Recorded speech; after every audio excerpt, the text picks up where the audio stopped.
ለምሳሌ አንድ ቀለል ያለ ምሳሌ ልስጥ። ቀላል ምሳሌ በብሉይ ኪዳን ለምሳሌ እግዚአብሔር መልአክ የሚባል ወይ ደግሞ አንጌሎስቲዮስ መልአክ ያሁ የሚባል ፊገር አለ አይደለ? አዎ የምታውቀው አይደል? ለምሳሌ እሱ ላይክ በብሉይ ኪዳን ለሰዎች ይገለጥ ነበር አይደል? ያዩት ነበር ሰዎች። በምን አይነት መልኩ ነው የሚያዩት የሚለውን ነገር እርግጠኛ ባንሆንም ይታያቸው ነበር አይደል? በሪቪሌሽን ደረጃ አሁን ለምሳሌ ተገለጠው አይደል? አዎ በቁጥቋጦ ውስጥ በለው ለብዙዎች ከያዕቆብ ጋር ታግሎ ያዕቆብ አሸነፈኝ ብሎ የተናገረው በሰው አምሳል ምናምን ብዙ ነገሮች ማንሳት ይቻላል። አሁን እነዛ ሰዎች ወልድን አይተውታል ብለን መናገር እንችላለን? አንችልም ብዬ አስባለሁ። ወልድን ያዩት ምንድነው? የምርም አንደኛ ጢሞቴዎስ ምዕራፍ 3 ቁጥር 15 ነው 16 ላይ እንደሚናገረው አይደል? እግዚአብሔርን የመምሰል ሚስጥር ያለ ጥርጥር ታላቅ ነው ይልና በስጋ የተገለጠ አይደል? ለመላእክት የታየ በስጋ የተገለጠ አይደል? ለአሕዛብ የተሰበከ እያለ ይገልጸዋል። ኦኬ ይሄ ምን ማለት ምን ልፈልግ ይመስል በብሉይ ኪዳን በጥላ ደረጃ የነበሩ ነገሮች ነበሩ። በጥላ ደረጃ በምልአት ግን ፍጻሜ የሚያገኙት ሁሉም ነገር ፍጻሜ የሚያገኘው ምንድነው ከተባለ በብሉይ ኪዳን ነው። ለምሳሌ አንድ እንትን ልስተ በብሉይ ኪዳን ለምሳሌ እግዚአብሔር አምላክ በቁጣ ጥቅሱ ጠፍቶብኝ ነው ሜቢ እግዚአብሔር ሕዝቡን በቁጣ ሊያጠፋ ሲል የእግዚአብሔርን መልአክ ልኮ የበግ ደም በራቸው ላይ የተቀቡ ሰዎችን ምሕረት ያደርግላቸው ነበር አይደል? አዎ እሱን ነው ሐሳብ እያነሳሁት ያለው እኮ ነው። በራቸው ላይ ያን አይደል ያ ደም የተቀባባቸው ነበር አይደል? ለሱ መታሰቢያ ስለሆነ ያኛው የተሰጠ የፈሰሰው ደሙን የምር ተቀብተው ነው። አሁን እንደውም እዚህ ጋር ጥሩ ምሳሌ ላንሳለን። በራቸው ላይ የምር በጉ ደሙ ተቀብቶ ነው ወይስ ታተመው ነው አይደል? የኔ ሐሳብ ማለት የበጉ ደም ተቀብቷል አይደል? አዎ በራቸው ጋር ደሙ ተቀብቷል። ከዛ እነዛ ሰዎች ከጥፋት ይድኑ ነበረ። አዎ ከዛ ለዛም መታሰቢያ እንዲሆን የቂጣው ባህል ተሰጣቸው። አዎ ስልኩ እኔ እኮ መታሰቢያ የሚለውን እኮ ቀደም ነገር ያለው አሁን ደጋግመህ እናልኩህ እኮ ስለ አንደርስታንድ እና ስጋው ነው ለሚለው እዛ ጋር ፉሊ አይገልጽም የሚለው ላይ ነው አንደርስታንድ እንደደረገ። ለምን ፍርድ አመጣ? አንደኛ ቆሮንቶስ ምዕራፍ 11 ላይ ለምን ፍርድ ያመጣል? የምር ስጋው ካልሆነ ሞት ለምን ሰው ላይ ያመጣል? እኔ ያልኩት እንትን ያለው ነው የብሉይን ያ ፉሊ ሪፕሬዘንት አያደርግም። ታይማችን በአግባቡ እንትን ለማለት የብሉይ ኪዳኑ ላይ እንዳልኩ ነው ብዙ የሚያከራክረን ነገር ኢሹ ኖሮ አይደለም። ግን ሐዲስ ኪዳን ላይ ቀደም ያነሳው ለአንተም አሁን አጥና ችግር የለው ጊዜ እንሰጣለን ምናምን ነገር ግን እንዲሁ አንተ እንድታስብ ነው። ቀደም ያልኩ ጌታ ስጋዬ ነው ይህ እያለ ይህ ብሎ እዛ ጋር ፊት ለፊት ያለውን ሰብስታንስ እያሳያቸው ደሜ ነው ብሎ ደግሞ ስለ ብዙዎች ኃጢአት ይቅርታ የሚፈስ የአዲስ ኪዳን ደሜ ይህ ነው ብሎ እየተናገረ ከዛ ባለፈ ደግሞ አንደኛ ቆሮንቶስ ምዕራፍ 11 ላይ ኦኬ የጌታ ስጋ ዕዳ አለባቸው። ቆይ እንደውም ላንብበው የዋዴ ቀደም ቃል በቃል ላንብብልህ። ቀደም ነግሮሃል እሱ ላንብብልህ። እንዲሁ ስታስበው ፊገራቲቭ የሆነ ነገር ፍርድ ላይ ያመጣ ይችላል ሰው ላይ ዳዊት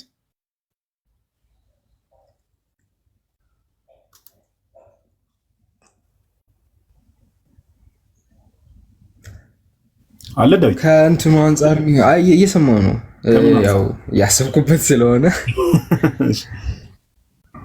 እሺ ቁጥር 27 ላንብብልህ። እሺ አንደኛ ቆሮንቶስ ምዕራፍ 11 ቁጥር 27 ላይ ማለት ነው።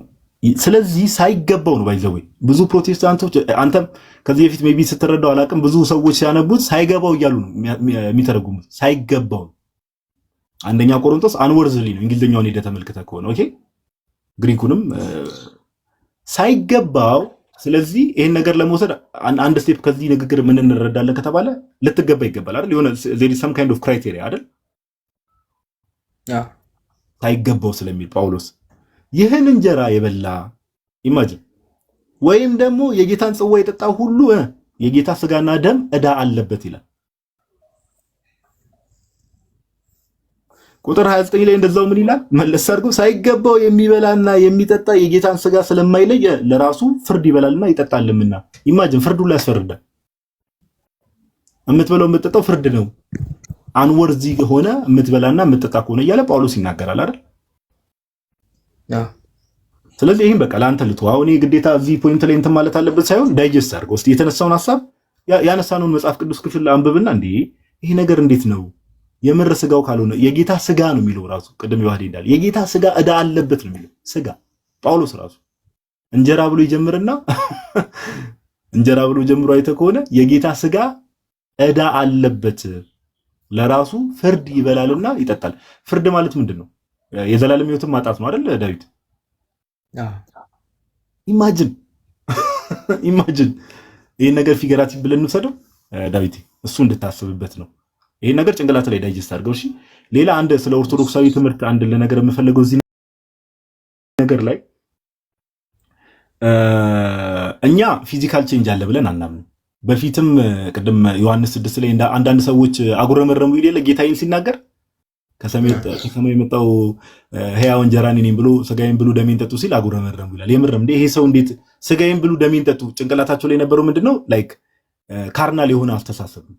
ኦኬ በቤተክርስቲያን ማለት ነው።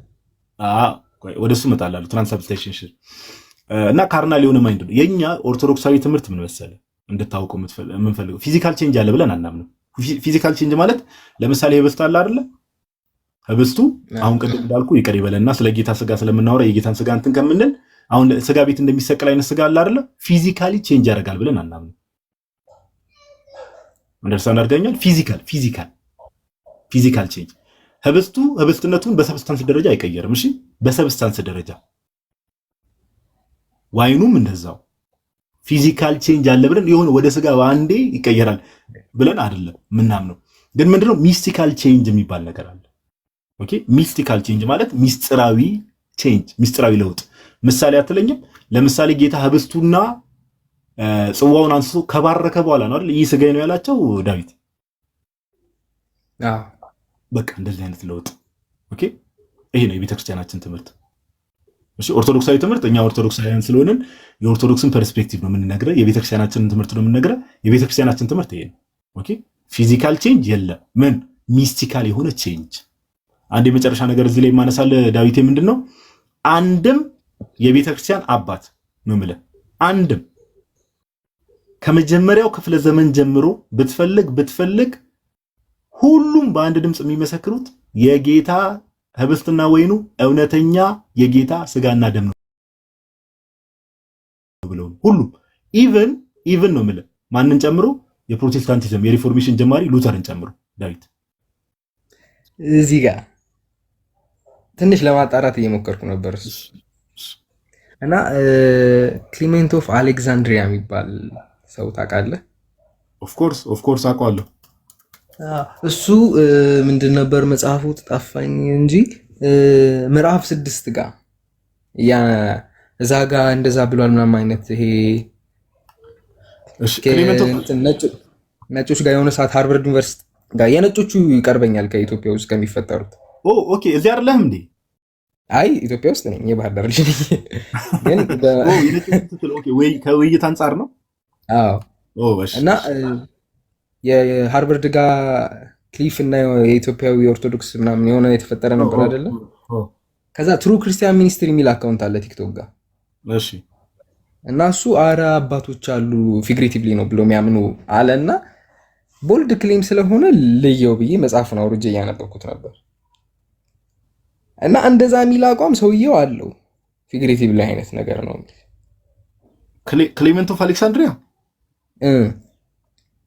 አሪሹ እውነት ያውም የካቶሊክ ዌብሳይት ጋር ነው ያወረድኩት። አይ ከዚህ በፊት ለመሰለ እስቲ ቆይ አንዴ ላፕቶፕ የሚከፍት ከሆነ እናንተን የሚል ከሆነ እሱንም ከፍተን ባይዘው ማንበብ እንችላለን። ለመሰለ ከዚህ በፊት እንትናን ታውቀዋለህ? ማን ነው? ጳውሎስ ፍቃደ ኦፍ ኮርስ ዩ ኖ ሂም ቢያስ ጳውሎስ ፍቃደ አውቀዋለሁ። እሱ የመጣ ሰዓት ላይቭ ላይ ገብተን ጳውሎስ ፍቃደም እንደዚህ አይነት ሐሳብ አንስቶ ሙሉ ሐሳቡን እኛ ሪፊዩት አድርገናል። ክሌሜንት ኦፍ አሌክሳንድሪያ ራሱ ከምን አንፃር ያንን እንደተናገረና ኢቭን ክሌሜንት ኦፍ አሌክሳንድሪያ ራሱ ቅዱስ ቁርባን እውነተኛ የጌታ ስጋና ደም ነው ብሎ እንደሚያምን እስቲ ላፕቶፕን ፋየር አፕ ለማድረግ እየሞከርኩ ነው፣ ለመክፈት እየሞከርኩ ነው። ቶሎ ማያዝ አንዳንዴ ደንዘዝ የምትለው ነገር አለ፣ ይደነዝዛል ላፕቶፕና ቶሎ የሚከፍት ከሆነ ከፍቻ ያሳያለሁ፣ ችግር የለውም። እሺ ለምን ክሌሜንት ኦፍ አሌክሳንድሪያ ጽሁፉ እጃችን ላይ ስላለ እኔ ያሳያለሁ፣ ችግር የለውም። ሾርት ኖቶችም ስላሉ እሺ እንዲህ ይላል። እንደውም ቆይ አንዴ ቆይ ቻርጅ እንዳይዘጋ አንዴ። እሺ ይቅርታ ዮኒ፣ እስከዛ ሰላም ብለን ፓፓ አንዴ ይቅርታ። እሺ ጋዲሻ እንዴት ናችሁ? ዮሐዴ አንተሽ ከስርም ያላችሁ ሁላችሁንም እዚህም ያላችሁ ወንድሞች ሰላም ብያለሁ ሁላችሁንም። እንኳን ደህና መጣ ብሮ። እስኪ እንኳን ደህና ቆያችሁኝ። ዛሬ ቀደም ብለን ዝም ብለን ገባን። የተወሰነ ሐሳብ ጥሩ ሴሽን እያሳለፍን ነው እንደ እግዚአብሔር ፍቃድ። አዎ ጸዴ ነው። እሺ እንትን ዳዊት ይሄንን እንትን ያዝ ክሌመንት ኦፍ አሌክሳንድሪያ ኦኬ ሶርሱን ያዝ የዋይፋዩ ባትሪ ሊዘጋ ስለሚችል ልወጣ እችላለሁ መብራት የለም እሺ በቃ ሶርሱን ያዝ ሶርሱን ዘ ኢንስትራክተር ቡክ 2 ቻፕተር 2 አዎ እኔ አይ አይደለም ቅዱስ ቁርባን እውነተኛ የጌታ ስጋና ደም እንደሆነ የተናገረበትን ልነግርህ ነው ዘ ኢንስትራክተር ቡክ 2 ቻፕተር 2 እሺ ረዘም ያለ ጽሁፍ ነገር ነው አንተ ውስጥ ላይ ገብተህ ሐሳቡን አንብበው እሺ እንዲህ ይላል ስማኝ በደንብ ይሰማል ዳዊት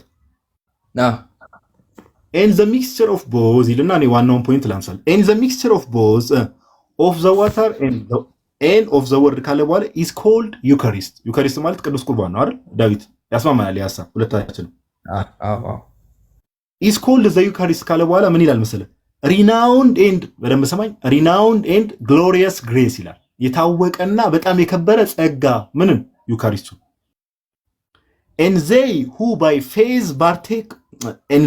by faith partake of it በእምነት ለሚካፈሉት ደግሞ ይላል are sanctified both in body and soul ይላል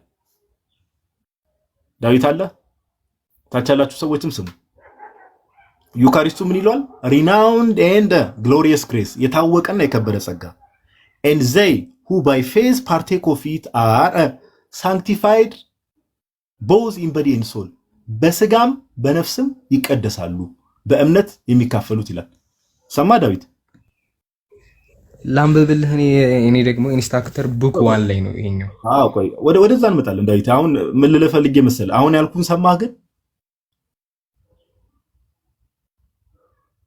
ግሬስ ምናምን አይደል ያወራው አልሰማኝም አያ አልሰማኝም እየወጣ ስለነበር ሰማኝ is called the eucharist ካለ በኋላ renowned and glorious grace የታወቀና የከበረ ጸጋ ካለ በኋላ and they who by faith partake of it በእምነት የሚካፈሉት are sanctified both in body and soul ይላል በእምነት የሚካፈሉት በምን ሳንክቲፋይ ያደርጋሉ or ይቀደሳሉ በምን በስጋም በነፍስም ይላል በስጋቸውና በመንፈሳቸው በነፍሳቸው በስጋም በነፍስም ይቀደሳሉ አሁን ዳዊት አሁን ለምሳሌ አንተው ሙሉ ወንጌል ነው ቅዱስ ቁርባንን የሚካፈል ሰው በስጋም በነፍስም ይቀደሳል ብለህ ታምናለህ በያስባለሁ ያምር አይደለም አረ ቸርቻችሁ እንደዛ ታምኑ ትልቅ ባሉ የለው አይደለም ቸርቻችሁ እንዲያታምኑ ይዋዲ ቸርቻችሁ እንዲታምናለች ሙሉ ወንጌል አረ በጭራሽ ሙሉ ወንጌልማ ምንም አይነት ጸጋ የሚገኝባቸው አይደሉም ነው የምትለው በነገራችን ላይ ምንም አይነት ጸጋ አይገኝባቸውም ብላ ነው የምትናገረውና እንዲማመን ጥሩ ነው ያ አንተ እንደዛ የምታምን ከሆነ ዳዊቴ በጣም ናይስ ግን ቸርች ሜቢ አሁን አሳይመንት ልስጥና ፓስተሮች ምናት መታቃቸው ካሉ ቅዱስ ቁርባንን ስንቀበል አሳይመንት ይሄን እንደ አሳይመንት ልስጥ እሺ ቅዱስ ቁርባንን ስንቀበል በነፍስም በስጋም እንቀደሳለን ወይ ብለህ ጠይቃቸው እሺ ወይም ደግሞ የእምነት ለጫቸው እኮ ነበረ በእናትህ ውጭ ስለሆንኩኝ እንጂ አሁን ይሆን ያለ እንዴ ያ እናሳይ ነበር ናቱ ጋር ነበር ትናንት ማታ ሲያሳይ ነበር ናቱ ጋር ነው ያለው ያ ጠይቃለሁ ችግር የለውም በቃ ሌላ ጊዜም እናፋያለን ለፈልግ የመሰለ አሁን ይሄ አባት ራሱ ሴንት ክሌመንት አንድ ነገር እውነተኛ ካልሆነ ሲጀመር በነፍስም በስጋም ሰው ሊቀድስ አይችልም ዳዊት በተአምር አንድ ነገር ህይወት ሰጪ ካልሆነ በስተቀር እንዲህ እንደማለት ነው ዳዊት ቀለል ያለ ምሳሌ ልስጥ አንድ ሰው በነፍስም በስጋም ከተቀደሰ የዘላለም ህይወትን አገኘ ማለት ነው አይደል አዎ ስለዚህ ቅዱስ ቁርባን ምን ማለት ነው ቅዱስ ቁርባንን በእምነት የሚካፈሉ ሰዎች በነፍስም በስጋም ይቀደሳሉ ሲባል ምን ማለት ነው የዘላለም ህይወትን ያገኛሉ ማለት ነው አይደል እና ከክርስቶስ ስራ አንፃር አይደለም ነው ከቅዱስ ቁርባኑ አንፃር አይለያይም ባይዘው ስለ ጌታ ስጋና ደም እያወራን ስለሆነ ከጌታ ተለይተው የሚታዩ ነገሮች አይደሉም ስለ ክርስቶስ ኢየሱስ ስጋና ደም እያወራን ያለ ነው አንዴ አንዴ ስራ ታዘዝኩኝ እስካሁን ተቀምጬ እየጠበቅኩኝ ነበር ስራዬ 5 ደቂቃ አይሞላም እመለሳለሁ በኤርፎን እያዳመጥኳችሁ ስለሆነ መጠይቃችሁ 1-2-3 ጥያቄዎች አሉኝ እሺ አንዴ ቆይ ተረጋጊና ከወንድማችን ጋር ኦሬዲ እየጨረስን ስለሆነ ችግር የለም ጥያቄሽን ታቀርቢያለሽ አንዴ 3 ደቂቃ ምናምን ብቻ ነው የሚፈጅብኝ የመሄድበት እዚህ ኤርፎን አድርጌ ነው ሰዎች ይቅርታ ዳዊት ያው ሌዲስ ፈርስት ይላል ህጉምና እሺ ጥያቄሽን አቅርቢና በኋላ መልስ ይሰጥበታል አንቺ ጥያቄሽ ቀጥይ እሺ ግን ሀያት ጨርሰሽ ስትመጪ አይሻልም ተረጋግተሽ ለመስማት እስከዛ ከወንድማችንን ጨርስ ብዙም አይፈጅብሽ ከሆነ ማለት ነው ይቻላል። 3 ደቂቃ 4 ደቂቃ ብቻ ቢፈጅብኝ ነው እመለሳለሁ። ሰርተሽ ነይና እዚህ ሆነሽ ሳትወጪ ጨርሽ ነይ። እኛ ከሱ ጋር እያወራን እስከዛ እንጠብቅሻለን። ስትመጪ ንገሪኝ። እሺ ችግር የለውም። እና ወንድማችን ዳዊት ያለው ነገር ሴንት ክሌሜንት ኦፍ አሌክሳንድሪያ ቀደም እንዳልኩ ዘ ኢንስትራክተር ቡክ 2 ቻፕተር 2 ላይ ይህንን ገብተህ ማግኘት ትችላለህ። ሜቢ በውስጥ ሀይ ካልከኝ ማለት ነው አባቶች ቅዱስ ቁርባን ላይ የነበራቸው እምነት ምንድን ነው የሚለውን እኔ በወርድ ፋይል ጀስት አንዳንድ ፕሪፔር ያደረኳቸው ነገሮች ስላሉ እሱ ላካፍል እችላለሁ። ባይዘው አይሽ ቲንክ ላክ ሃይልሃለሁ በቃ። ስለዚህ አይ ቲንክ በዚህ ነገር ላይ ቅዱስ ቁርባን ላይ ያለን ዲስከሽን እንትን ይበለንና ሜቢ የዋህድ የምጨምረው ነገር ካለ ቀጥልና ለሌሎች ሰዎችም እድል እንድሰጥ ዳዊት ፎሎ አድርገን ሌሎች ጥያቄዎችም ሲኖሩ ደግሞ እንደዚህ እየመጣን ኦፕን ዲስከሽን እናደርጋለን። እንደዛሬው በትህትና። እሺ ሌላ አንድ ጥያቄ ላቀርብ ወይስ? እሺ ትንሽ ሀሳብ ሪፍሬዝ ለማድረግ አሪፍ ነው፣ ደስ የሚል ምናምን ውይይትና ለመረዳት ምናምን ያለ እንትን ደስ ይላል። ቀጥልበት እና እንዳለ ፋይሎች ምናምንም ፎሎ አድርገንና ጠይቀን ምናምን እንልክላለን። ስለ ቅዱስ ቁርባን ቅድም ጋዲም እንዳለው የትኛው መጽሐፍ ቅዱስም የትኛው አባትም እውነተኛነቱ ክዶ አያውቅም ማለት ነው። እንደውም የመጀመሪያው የቅዱስ ዮሐንስ እንግዲህ ዮሐንስ ወንጌል ምዕራፍ 6 የጻፈው ዮሐንስ አይደል? የእሱ ደቀ መዝሙር ቅዱስ አግናሺየስ ማለት ነው። ኢግናሺየስ ወይም ደግሞ አግናጢዮስ እሱ ምን ብሎ ነው የሚናገረው? አይ ቲንክ ኢፒስቲል ቱ ዘ ኤፌሲያንስ ወደ ኤፌሶን ሰዎች በላከው መልእክቱ ምን ብሎ ይናገራል? ዘ ሄሬቲክስ መናፍቃን የጌታችን የኢየሱስ ክርስቶስን ስጋና ደም እውነተኛ አይደለም ወይም ደግሞ ስጋውና ደሙ ነው ብለው አይቀበሉም ይልና ምክንያቱ የክርስቶስን ሰውነት ስለሚክዱ ብሎ ሄሬቲክስ ብሎ ጽፎላቸዋል ለግኖስቲኮች ማለት ነው። የክርስቶስን ስጋና ደም አይቀበሉም ምክንያቱ የእሱ እውነተኛ ስጋውና ደሙ እንደሆነ ስለማይቀበሉ ብሎ ማን ተናግሯል? አይ ቲንክ ስልኩ ባትሪ ዘጋ። አግናጢዮስ ማለት ነው። እና በአባቶች እንትን ተብሎ አያውቅም፣ ዲናይ ተደርጎ አያውቅም። ሁለተኛ ደግሞ ቀሌሜንጦስ ዘ አሌክሳንድሪያ የጠቀስከው አባት አይ ቲንክ ቡክ 1 ቻፕተር 6 አካባቢ ምናምን ያለው ሀሳብ ይመስለኛል የጠቀስከውና እና ሙሉ ሀሳቡን አንብበውና ከምን አንጻር እንደሚናገር እዛው በደንብ ስለሚናገር ማለት ነው። ይህ ስጋና ደም ሁሉም ክርስቲያን የክርስቶስ ስጋና አካል የሚያደርግ ነው ዋናው ሀሳቡ።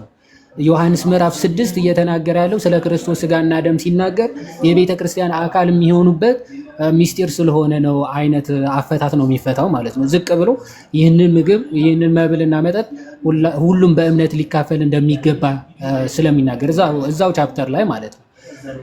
ከየት ወስዶ አንደኛ ቆሮንቶስ ምዕራፍ 10 ከቁጥር 16 አይ ቲንክ ሁላችንም የምንካፈለው ጽዋ ከክርስቶስ ስጋ ጋር ህብረት ያለው አይደለምን? የምንካፈለው ጽዋስ ከክርስቶስ ደም ጋር ህብረት ያለው አይደለምን? ይልና አንድ እንጀራ ስለሆነ እኛ ብዙዎች ስንሆን አንድ ስጋ ነን ይላል። የክርስቶስ ስጋና ደም ስትወስድ ብዙ በዓለም ዙሪያ ያሉ ክርስቲያኖች ሁሉ አንድ የሚያደርጋቸው ሚስጢር ስለሆነ ማለት ነው። ለዛ ነው ሐዋርያ ቅዱስ ጳውሎስ እኛ ብዙዎች ስንሆን የምንካፈለው እንጀራ ግን ስንት ነው አለ? አንድ ስለሆነ ብዙዎች ስንሆን አንድ ስጋ ነን አለ። አንድ ስጋ የሚያደርግ ታላቅ ሚስጢር ነው ብሎ የገለጸው እንጂ የሆነ ምሳሌያዊ ነው ወይም ደግሞ ሲምቦል ብቻ ነው እያለ አይደለም። ሙሉ ክፍሉን ብታነበው በደንብ ሀሳቡን ትረዳዋለህ ለማለት ነው። ጋዲ ከተመለስ ሌላ ሰው መቀበል እንችላለን።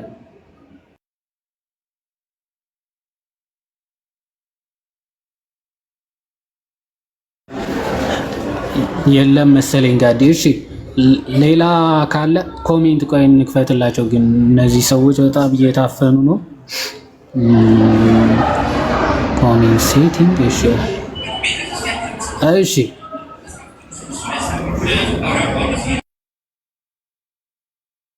ዮኒ አለ።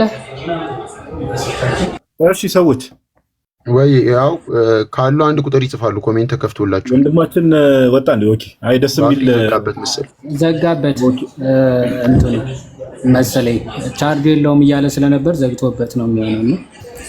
ምናልባት እሺ ይቅርታ እንግዲህ ታች ያላችሁ ሰዎች ያው እዚህ ቤት እንደምታውቁት የተወሰነ ሀሳብ ዳይጀስት እንድታረጉ አለ አይደል የሆነ ነገርም እንድትይዙ ምናምን ነገር እንድትረዱ ነው። ያው አታፍንን የምትሉ ሰዎች ያው ከክፋት አይደለም ተረዱት። ይሄን ቤት መቼስ ታውቁታላችሁ፣ የኖራችሁበት ቤት ነውና እሺ ዮሐዴ የምታነሳው ሐሳብ ነበር? ይቅርታ መሀል ላይ ገባሁብህ ፓፓ። አረ የለም ያው ጨረስኩኝ እኮ እኔ ለሱ ነበር የሆነ የቀለሜንጦስ የአሌክሳንድሪያ ቀለሜንጦስ ያነሳውን ሐሳብ ብዙዎች ስለሚያነሱት ግን ኮንሴፕቱ ምናምን በደንብ አለመረዳት ነውና ዝቅ ብሎ ራሱ እዛው ክፍል እዛ ምዕራፍ ላይ እዛ ክፍል ላይ በሚገባ ስለሚመልሰው ሙሉ ቻፕተሩን ማንበብ ነው። ይሄ ቡክ ቻፕተር 6 ላይ ያለው ማለት ነው። ዘ ኢንስትራክተር ቻፕተር 1 ቡክ 6 አይ ሚን ቡክ 1 ቻፕተር 6 ላይ ያለው ነው የሚያነሱት።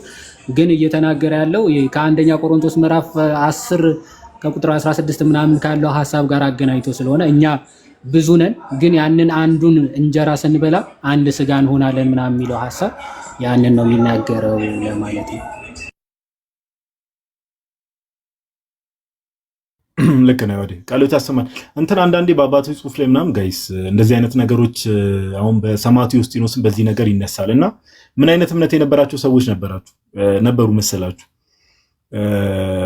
ምን አይነት እምነት የነበራቸው ሊትራሊ ያለ አይደል? አሁን ያኔ ዮሐንስ ወንጌል ምዕራፍ 6 ላይ እንደ ይሄ ሰው ጌታችን ማለት ነው ይህ ሰው እንዴት ስጋዬን ብሉ ይለናል ብለው ሊትራሊ አለ አይደል? አሁን ቀደም እንዳልኳችሁ ስጋ ቤት እንደሚሰቀል አይነት ያንን ስጋ እንደዚህ የመብላት አይነት ነገር እንደዛ የሚያስቡ ሰዎች ነበሩ። በኋላም ላይ ደግሞ ክርስትናው እየቀጠለ በመጣ ላይክ እነ ሰማዕቱ ዩስጢኖስ ምናምን በነበረ ሰከንድ እና ሰርድ ሴንቸሪ አካባቢ እንደዚህ አይነት ብሊፍ የነበራቸው ሰዎች ነበሩ። ስጋና ደም ሲባል የምርም አሁን ስጋ ቤት እንደሚሰቀለው አይነት ስጋ ያ ክርስቶስን ይዞ እንደዚህ የመብላት አይነት ከዛ አንፃር አንዳንድ አባቶች አይ እንደዛ ማለት አይደለም ከዛ አንፃር ፊገራቲቭ ነው የሚል አይነት ቃላት ሊጠቀሙ ይችላሉ። ነገር ግን ሙሉ ሐሳቡን የነዛን አባቶች ትምህርት ብትመለከቱ አሁን እንዳልኳችሁ ለምሳሌ ቅዱስ ቀለሜንጦስ የአሌክሳንድሪያውን ብትመለከቱ እንደዛ፣ ሌሎች አባቶችም ደግሞ ሕይወት ሰጪነቱ የዘላለም ሕይወትን እንደሚሰጥ የኃጢአት ስርየትን እንደሚያሰጥ ግን በአባቶች ዘንድ የታመነ ትምህርት ነው። ኢቭን ከዛም አልፎ የሪፎርሜሽኑ ጀማሪ የሆኑት እነ ሉተርም እንደዚህ አይነት ነገር እምነቱ እንደዛ እንደሆነ ለማሳየት ተሞክሯል። እሺ ወልደ ትንሣኤ እንኳን ደህና መጣ እህታችን አያት እስክትመለስ። እሺ እንኳን ደህና ቆያችሁኝ። ሰላም ናችሁ? አምላክ ይመስገን። እንዴት ነው? እንኳን ደህና መጣ። ከየት ቤተ እምነት ነው ወንድማችን? ወልደ ትንሣኤ ሆኖ መቼም ከሌላ ቤተ እምነት አይሆንም። ሞርቱ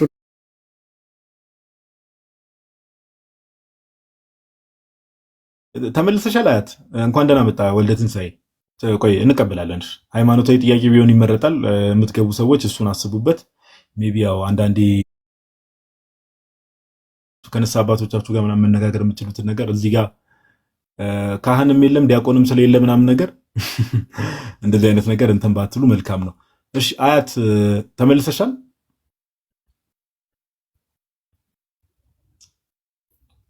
አይ እሷ 5 ደቂቃ ምናምን ስላለች ትንሽ ልትቆይ ትችላለች፣ ገና ነች እና መቀጠል እንችላለን።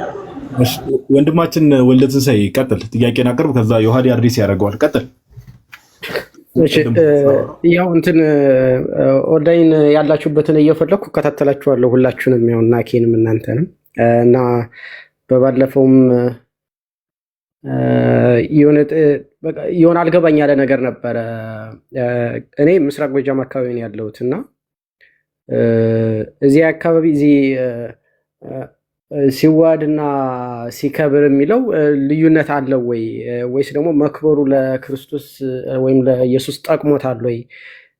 መጽሐፎችን እያየው ነበር እዚህ የሚፈቱበትን መንገድ በተለይ የሐዋርያት ሥራ ምዕራፍ 10:38 እንደዚህ አይነት ነገሮችን እና ብዙ ጊዜ የሚገልጿቸው ልክ ሰው እንደመሆኑ መንፈስ ቅዱስን እንደተቀበለ እንጂ ለምን እንደተቀበለው ምናምን በደንብ አያብራሩትም። ብዙ ጊዜ መንፈስ ቅዱስ አምላክ እንደሆነ ለመግለጽ እንደተጠቀመው ምናምን ብዙ ጊዜ ያብራሩታል። ቄርሎስን ምናምንም እያየው እዚህ ብቻ በቃ አልገባኝ አለ እዛ ላይ እና እኛ ሳይድ ላይ ደግሞ የሚተረጎሙ በሌላ መንገድ ነው። እዚህ በጣም እየተከታተልኩ ስለሆነ ፕሮግራሙን አሁን ሳይ ግን የሆነ ነገር ብቻ ግልጽ ያልሆነልኝ ነገር ሚስ ያደረኩት ነገር እንዳለ ይሰማኛል እና ዛሬ በደንብ ብታብራሩ። ብዙ ጊዜ ሙስሊሞች ላይ ነው የሚሰራ ፕሮቴስታንቶች ላይ እንጂ እኛ ላይ በቃ እኔ የረሳችሁን መሰለኝ። ማንም ሰው እዛ አይሰራም። በጣም እከታተላለሁ ግን እዛ ርዕስ ላይ ብዙ ጊዜ አይነሳምና እኛ ወደ ሲኦል እንድንገባ ተፈርዶብናል። አሁን ስም ማጥፋት እንደውም እውነት ለማውራት እንትን ለማለት ሳይሆን አይ ሐሳቡ ሐሳብ ምንም ችግር የለውም ወንድማችን ዮሐዴ ራሱ የፈጠነ ማይክ ያበራው ለዛ ነው። እኔና ዮሐዴ እንደውም ዮሐዴ አይደል ብዙ ጊዜ ጥያቄ ያላችሁ እያልን እንገባለን። ክፍት አድርገን ጥያቄ ያላችሁ ሰዎች ካላችሁ ግቡ። እንደውም ብዙ ጊዜ ምን እያልን ሁላ እንናገራለን። ጥያቄ ያላችሁ ግቡ ብቻ ሳይሆን ሃይማኖታዊ ነገረ ክርስቶስ ላይ ሚስጥረ ስላሴ ላይ ሃይማኖታዊ ዶግማ የሆኑ ነገሮች ላይ ጥያቄ ያላችሁ ሰዎች ግቡ። በተቻለ መጠን እኛ በተረዳነው መጠን እንማማራለን። እኛ ለክርስቲያኖች ክፍት እናደርጋለን። እንደውም አንዳንድ ክርስቲያኖች ቅድም ያልኩት ለዛ ነው ባይዘው አንዳንድ ክርስቲያኖች ምን ያደርጋሉ ከነሳ አባቶቻቸው ጋር የሚነጋገሩትን ነገር አለ አይደል እንደዚህ አይነት ጥያቄዎች መተው የመጠየቅ ነገር አለ። እንዲህ ያጋጠመኝ እንዴት ላድርግ ምናምን ነገር የሚሉትን ነገሮች እነዚህ ፐርሰናል የሆኑ ነገሮችም ስለሆኑ በሚዲያ ባይወጡ የሚል ነገር ሪኮመንድ እናደርጋለንና ከዛም አልፎ ለምሳሌ ያው ማማይ ያው እንግዲህ ክሬዲት መስጠትም ስላለብን ማማይ ለምሳሌ አይ ቲንክ ሐሙስ ቀን መሰለኝ ካልተሳሳት ቀኑን ተሳስቼ ከሆነ አንቺ ሴትዮ ኮሜንት ላይ አሳውቂ አለሽ መሰለኝና ጥያቄ ያላችሁ ጌታችን ላይ ጥያቄ ያላችሁ ለክርስቲያንም ለምንም ክፍት አድርጋ ብዙ ወንድሞችም ሌሎች ያልጠቀስኳቸው ብዙ ወንድሞችም እንደዚህ አይነት ነገር ያደርጋሉና እዛ ላይ ወንድማችን ሜቢ ያለ መገጣጠም ሊሆን ይችላል በሚለው እንያዘው ትላለህ። የተነሳው ሐሳብ ላይ ዮሐዴ በደንብ ሐሳብ ይሰጥበታል። ግን አይ ቲንክ ዮሐዴ ይመስለኛል ምስራቅ ጎጃም ነው ያልከኛል ወንድማችን ይመስለኛል አይደል? አካባቢው ነው ያልከኝ ምስራቅ ጎጃም ነኝ። ቅባቶች ምናምን ያስቸግሯቸዋል መሰለኝ እዛ አካባቢ አሁን ውጭ ነው ያለኝ። አረ እኔም ራሴ ነኝ በቅባተ መንፈስ ቅዱስ ከበረ ብዬ የማምን ነኝ። ግን አሁን እዚህ ፖላንድ ነው ያለሁት። ያው ስከታተል የሆነ ትንሽ ያገኘሁት ነገር ስላለ ከዛ አንጻር እንድታግዙ ብዬ ነው። ማለት የሆነ ትክክል ያልሆነ ነገር የተሰማኝ ስላለ እሺ እንትን ዮሐዴ ሐሳብ ይሰጥበታል። ሜቢ እንደ ሪኮሜንዴሽን መጨረሻ ላይ እነግርሃለሁ። እሱ ምንድነው የቅዱስ አትናቴዎስን ዲስኮርስ አጌንስት ዘ አሪያንስ የሚለውን ጽሑፍ አንብበዋል? አላነበብኩትም። ሜቢ ዲስኮርስ አጌንስት ዘ አሪያንስ ላይ ብታነብ አይ ቲንክ ዲስኮርስ አጌንስት አሪያንስ 2 ላይ መሰለኝ ዲስኮርስ አጌንስት አሪያንስ ሁለተኛው አለ አይደል? አራት አይደል ያለው? አራት ዲስኮርሶች አይደል ያሉት? ዲስኮርስ አጌንስት ዘ አሪያንስ 2 ላይ መንፈስ ቅዱስን ጌታችን ኢየሱስ መንፈስ ቅዱስ ወረደበት ሲባል ራሱ ከምን አንጻር እንደሆነ ቅዱስ አትናቴዎስ በደንብ አብራርቶታል። ዲስኮርስ አጌንስት አሪያንስ አንዴ ቆይ ዮሐዴ እስከዛ ድረስ ቀጥል። አንተ ሐሳቡ ላይ ቀጥልበት ዮሐዴ። እኔም ዳነሳ የነበረው እሱ ነው። አይ ቲንክ እሱን አውጣውና እኔ በቃ ዛሬ እኔና ከጭንቅላቴ ላይ ቴክስት እየተደረግን አይደለም ጋይስ ባይ ዘ ዌይ ከቅዱስ መንፈስ ስለተቀበል ነው ትላለህ። ቀጥል ፋፋሽ እናሳ ብሏል። እሱን አውጣውና ቅዱስ አትናቴዎስ እንዴት እንደሚፈታው ለመግለጽ ለምሳሌ ወልደ ትንሣኤ አንድ ነገር ጠይቅ። ክርስቶስ ተጠምቋል አይደል? አዎ። የተጠመቀው ምን ሊያደርግለት ነው? ለሱ ምንም አያደርግለትም፣ ለኛ ለማስተማር እና ሶስት ምንም አይጠቅመው። ለሱ የሚጠቅመው ነገር አለ? የሚጠቅመው ነገር አለ ለሱ መጠመቁ? ለሱ የሚጠቅመው ነገር አለ ብዬ አላስብም። ያው አንደኛ ሶስትነታቸውን የገለጹበት መንገድ ነው። ሁለተኛ ደግሞ ሰው እንደመሆኑ ስርዓትን ለኛ ሊያስተምረን እንደሆነ ነው የምገነዘበው። መጠመቅ ቴንክ ዩ። አዎ በጣም አሪፍ። አየህ አትናቴዎስ ይሄንን መሰረት ይዞ ነው የሚፈታው። በዛን ሰዓት ባይዘው መንፈስ ቅዱስ ወረደ አብም ከሰማያት ተናገረ ይላል አይደለ? በጣም በሚገርም ሁኔታ የክርስቶስ መጠመቅ ኦኬ ለእርሱ አይጠቅመው፣ ግን ተጠምቋል። ለምን? ኦኬ የጥምቀትን ሊባርክ ጥምቀትን ሊቀድስ ሀብተ መንፈስ ቅዱስም በሰው ልጆች እንዲያድር እና የእኛን ልጅነትን ሊያስረግጥ ማለት ነው። ልክ በጥምቀት የሚከናወነው ሚስጢር ነው። ክርስቶስ ኢየሱስ በዛ ሰዓት የተናገረው አብ ከሰማያት ሆኖ የምወደው ልጅ እሱ ነው አለ አይደል? መንፈስ ቅዱስም ከሰማያት ወረደና በራሱ ላይ አረፈ ይላል። የሰው ልጆች ሲጠመቁ የሚያገኟቸውን ሀብታት እነሱ ናቸው። አንድ ልጅነት እናገኛለን፣ ከዛ ደግሞ በመንፈስ ቅዱስ እንታተማለን ማለት ነው። ያንን ሊቀድስ ነው ክርስቶስ ኢየሱስ የተጠመቀው ማለት ነው እንጂ እንደኛ ኃጢአት ኖሮበት ኦኬ እንደኛ ልጅነት ሳይኖረው ቀርቶ ልጅነትን ሊያገኝበት አይደለም ማለት ነው። ታዲያ ምንድነው ጥምቀትን ሊቀድሳት ኦኬ በእኛ ተተክቶ ተጠመቀ እንደተባለ ሁሉ ይላል አትናቴዎስ። ስለ እነርሱ ራሴን እቀድሳለሁ ይላል አይደለ? ዮሐንስ ወንጌል ምዕራፍ 14 አይ ቲንክ እሱ ነው። ስለ እነርሱ ራሴን እቀድሳለሁ ብሏል። እሱ ቀዳሽ አስፈልጎት ወይም ደግሞ የሚቀድሰው ሌላ አካል አስፈልጎት የሚቀድሰው ሆኖ አይደለም። ስለ እኛ ግን እርሱ ተቀደሰ፣ እርሱ ተቀባ፣ እርሱ ተጠመቀ ተብሎ ይነገርለታል። ቅዱስ አትናቴዎስ ይህንን ነው የሚያብራራው። ቅዱስ አትናቴዎስ ብቻ አይደለም፣ ጎርጎሪዎስም እንደዚህ ነው የሚፈታው ማለት ነው። ስለዚህ ክርስቶስ ተቀባ ቢባል ኦኬ፣ ክርስቶስ ተጠመቀ ቢባል እሱ ሳይቀባ ቀርቶ የጎደለው ኖሮ ሳይሆን እኛ ቅቡዓን እንባለን በእሱ የተቀባን መሲሐውያን እንድንባል ክርስቶሳውያን ክርስቲያን እንድንባል እርሱ ተቀባ ተብሎ ተነግሮለታል፣ ተጠመቀ ተብሎ ተነግሮለታል ማለት ነው። የክርስቶስ መቀባት ወይም ደግሞ ቅብአቱ ግን እኛ አናምንም፣ እናምናለን። በነገራችን ላይ ክርስቶስ ማለት ራሱ የተቀባ ማለት ስለሆነ ግን የተቀባው በምንድን ነው የሚለው ነው የሚለየን መሰረታዊ ነገር ማለት ነው። ክርስቶስ ቅብአት ማለት ያው መክበር ማለት ነው አይደል? እኛ በተዋህዶ ከበረ ብለን ነው የምናምነው። በተዋህዶ ከበረ ምን ማለት ነው?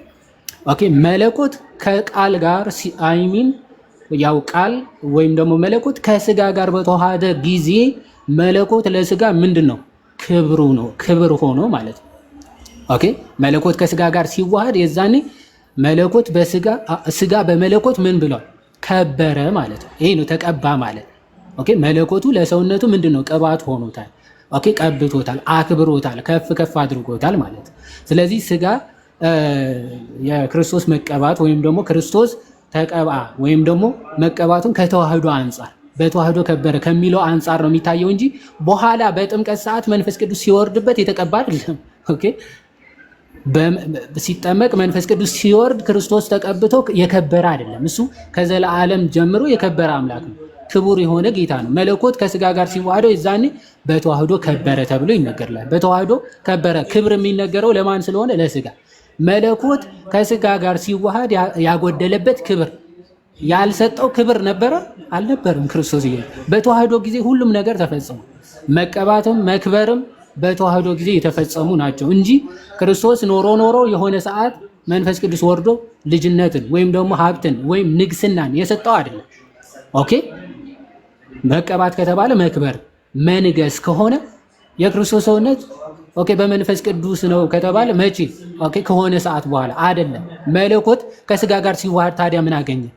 ምንም የባህሪ ተዋህዶ የለም እንዴ? በነገራችን ላይ የባህሪ ተዋህዶ ራሱ የለም ብሎ እንደመካድ ማለት ነው።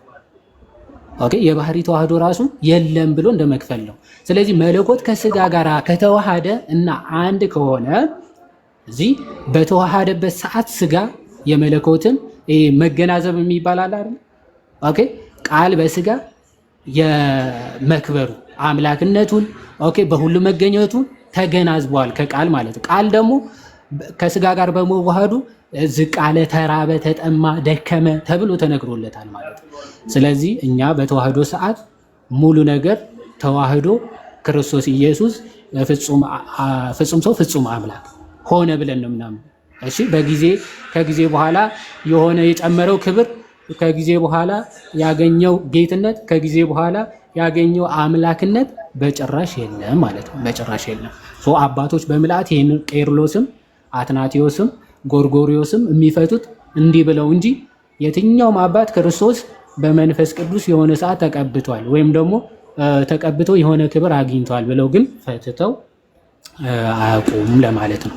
ጋዲ ካገኘው ሀሳቡ አዎ። ግን እሱ ላይ አንድ ነገር ግልጽ ለማድረግ ማለት ጥምቀት ላይ ያለውን በዛ መንገድ ነው የምንረዳውም ግን አሁን እየዋድረውኝ ያለሁት እኔ እኮ እዛው በተዋህዶ ጊዜ ስለሆነው ነገር ነው ማለት ሲዋድም ሲቀባም ከመቅጽበት ነው የሚለው ማለት አንድ ጊዜ የሆነ ነገር ነው፣ መቀዳደም የለበትም ሲከብርም ሲዋህድም እና የኛም እይታ እሱ ነው። ተዋህዶም ከሁለት ባህሪ አንድ ባህሪ፣ ከሁለት አካል አንድ አካል፣ ከሁለት ግብር አንድ ግብር እንደሆነ እሱ ጥያቄ የለውም። የኔ ጥያቄ እንትን እያለኝ ያለ እየፈጠረብኝ ያለ እዚህ ጊዜ ተዋህዶ ላይ ተዋህዶ ማለት ሁለትነትን አጥፍቶ አንድ ማድረግ ነው እና ማገናዘብ ነው እንጂ የሆነ ማጥፋት ወይም ደግሞ ክብር አያስተላልፍም። እንደዚህ አይነት እይታ ነው ማለት ክብርን አያስተላልፍም። ልክ ሰውም የሰውነትን ባህሪ እንደያዘ መለኮትም የመለኮትን ባህሪ እንደያዘ አንድ ሆኑ፣ ከሁለት ባህሪ አንድ ባህሪ ሆኑ፣ ከሁለት አካል አንድ አካል፣ ከሁለት ግብር አንድ ግብር እንደዚህ እና ክብርን በዛ ክብር የሆነው መንፈስ ቅዱስ ነው። ይሄ ሃይማኖተ አበው ሰማንያ በተዋህዶ ሰውነት ያገኘው ነገር የለም። ሰውነት ያገኘው ነገር የለም በተዋህዶ ሰዓት በተዋህዶ ሰዓት አንዱ ነው አለ እንጂ አሁን ክብር እንደዛ ከሆነ አይደለም። ያው ለዛ ነው ጥያቄ ሆነብኝ። ቄርሎስ በተደጋጋሚ ለምሳሌ በሰማይ ጌታችን ኢየሱስ ክርስቶስ ለምሳሌ የዮሐንስ ወንጌል ምዕራፍ 3 ላይ ተከሆነ ከሰማይ ከወረደው በቀር ወደ ሰማይ የወጣ የለም፣ እርሱም በሰማይ የሚኖር የሰው ልጅ ነው ብሏል አይደል ወንድማችን? አዎ በሰማይ መኖርን አላገኘም ስጋ ከቃል ጋር ሲዋሃድ አግኝቷል። ስለዚህ ቅድም ዮሐዴ እንዳለ በመገነዛዘብ ውስጥ ማለት ነው ቃል የስጋን ባህሪ ገንዘብ እንዳደረገ ሁሉ ስጋ ደግሞ የማንን ባህሪ ገንዘብ አድርጓል? የቃልን አድርጓል አይደል? ቃልን ገንዘብ ያደርጋል። አዎ አሁን ቅድም ዮሐዴ ያለ ነገር ስማና የአትናቴዎስን ላንብብልን አይሻልም? ላንብብልን። አንድ ጋዲ እሱን ከማንበብ በፊት ክብር እንትን ማለት የለም መገናዘብ የለም የሚል ሐሳብ ስላነሳ በጣም ትልቅ ከባድ ነገር ነው ይሄ ነገር። ለምሳሌ መገናዘብ አለ ብዬ አምናለሁ። መንፈስ ቅዱስን ያከበረው ልክ እንደኛ ማለት ነው። እኛ አሁን በመንፈስ ቅዱስ እንከብራለን። ልክ እንደኛ እሱ በመንፈስ ቅዱስ ነው የከበረው ወይስ መለኮት ከስጋ ጋር በተዋህዶ? ማለት ማክበር አብም ያከብራል፣ መንፈስ ቅዱስም ያከብራል፣ ቃልም ያከብራል ነው። ግን ክብር የሆነ በሰውነቱ ክብር የሆነው መንፈስ ቅዱስ ነው የሚል እይታ ነው ያለ። እሱ ላይ ነው የሰውነቱ ክብር የሆነው መንፈስ ቅዱስ እንደዛ የሚል ማስረጃ አለ። ማስረጃ እስኪ ከአባትም ከመጽሐፍ ቅዱስም እስቲ ክብር የሆነው መንፈስ ቅዱስ ነው የሚል ማስረጃ እስኪ ማስረጃ። እኔ ከመጽሐፍ ቅዱስም ወልደ ትንሣኤ እኔ ከመጽሐፍ ቅዱስም ከአባቶችም ክብር የሆነው መለኮት ከስጋ ጋር ሲዋሃድ መለኮት ለስጋ ክብር ሆነው ከመጽሐፍ ቅዱስም አሳያለሁ። አንተ እስቲ ክብር የሆነው መንፈስ ቅዱስ ነው የሚል ማስረጃ እስኪ አምጣ። ምክንያቱ ክብር የሆነው መንፈስ ቅዱስ ከሆነ በነገራችን ላይ መለኮት ከስጋ ጋር አልተዋሃደም ማለት ነው። ኦኬ ሰብአ ሰገል የሰገዱት ለየትኛው ነው? ምክንያቱም መለኮት ክብር አልሆነውም ለስጋ። ኦኬ ለህፃኑ ሰገዱ ይላል። ስለዚህ የሰገዱለት ለመለኮቱ ነው እንጂ ክብር መንፈስ ቅዱስ ክብር ለሆነ መንፈስ ቅዱስ ክብር ሆኖ ማለት በአጭሩ እንደ እኛ ያለ ለወቱ ስብሐትና ፍጡር ነው ማለት ነው። ምክንያቱም እኛ ራሱ የሚያከብረን መንፈስ ቅዱስ ስለሆነ ኦኬ እኛ መንፈስ ቅዱስ ነው የሚያከብረን። ስለዚህ ክርስቶስም መንፈስ ቅዱስ ከሆነ የሚያከብረው ከእኛ ምንም የተለየ ነገር የለውም ማለት ነው። የክርስቶስ ግን ክብሩ መለኮት ወይም ደግሞ ቃል ከስጋ ጋር መዋሃዱ ስለሆነ ኦኬ ያ ከስም ሁሉ በላይ ስም ሰጠው፣ ከፍጥረታት ሁሉ ከፍ ከፍ አለ ብሎ ፊልጵስዩስ መልእክት ምዕራፍ 2 ይናገራል። አባቶችም አሳያሉ። እስኪ መጀመሪያ ግን መንፈስ ቅዱስ ክብር ሆነው የሚል እስኪ ማስረጃ። እሺ ዮሐዴ አንድ እዚህ የምትረዳኝ ነገር ያው ማስረጃዎችን ስሰጥ ማስረጃዎች እንትን ማለት ዲፊኒሽን ያስፈልጋቸዋል እና የኔ ጥያቄ ማለት በትክክል ባልሆነው መንገድ ተረድቻቸው ከሆነ ነው ወደ እናንተ ጥያቄ ያመጣሁኝ እና እንደዚህ ማለት ከየት ተነስተው ወደዚህ አይነት ኮንክሉዥን ደርሰው እኔ የተማርኩት ከምን አንጻር እንደሆነ እነሱም ማስረጃ ልስጥ። አሁን መንፈስ ቅዱስ ክብር ሆነው ሲል በባህሪ ህይወቱ እንግዲህ ቅድመ ዓለም ቃል የባህሪ ህይወቱ መንፈስ ቅዱስ ነው። አብ ደግሞ የባህሪ ልቡ ነው በኩነት የሚያገኛቸው ማለት ነው እና ያንን የባህሪ ህይወቱ የነበረው መንፈስ ቅዱስን በምላት ገንዘብ አደረገ። ይሄ ስጋና የባህሪ አምላክ የባህሪ ልጅ ሆነ ብለው ነው የሚያዩ። ለዚህ ደግሞ ብዙ ጊዜ እነዚህ ጥቅሶችን የሚጠቀሟቸው ማለት የሚሰጡኝ አንደኛ የሐዋርያት ሥራ ይቅርታ ወልደ ትንሣኤ እኔ ያልኩ መንፈስ ቅዱስ ለስጋው ክብር ሆኖ የሚለውን ጥቅስ ከየት አገኘው ነው። እሱን ትሰጠኛለህ መጀመሪያ ከማብራራት በፊት ማለት ነው። አሁን እያወራ ያለው ወልድ ከአብና ከመንፈስ ቅዱስ ጋር ያላቸው የባህሪ የኩነት ተገናዝቦ እሱ አይደለም የጠየቁን። ለሰውነቱ ለስጋው ግን ክብር የሆነው መንፈስ ቅዱስ ነው የሚለውን ንባብ ከየት አገኘው ነው። እሺ እዚህ አሁን ምሳሌ እግዚአብሔር የናዝሬቱን ኢየሱስ በኃይልም በመንፈስ ቅዱስም ቀበው ይላል ሐዋርያት ሥራ 10:38 እሱ እንዴት እንደሚፈታ ነገርኩ። እሱ አይደለም ቀጥታ ንባቡን ምን መሰለ የምታመጣልኝ አሁን ቀባው ሲል አከበረው ምናምን የሚል የራስ ማብራሪያ ሳይሆን እሱ ከምን እንደሚፈታ ከአትናቴዎስ አሁን ጋዲ ከፍቶ ስለሚያነብ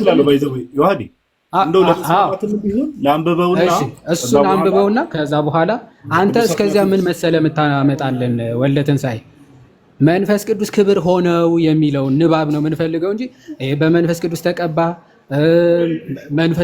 በመንፈስ ተቀባ የሚሉ ንባቦች አሉ። ችግር የለውም። እሱ እንዴት እንደሚፈታ አሁን የአትናቴዎስ ሲነበብ ይፈታላል። እኔ ጥያቄ መንፈስ ቅዱስ ነው ለስጋው ክብር የሆነው የሚለውን ንባብ ግን ከየት አመጣኸው የሚለው እሱን ፈልግ። አሁን ጋዲ አንብብልን።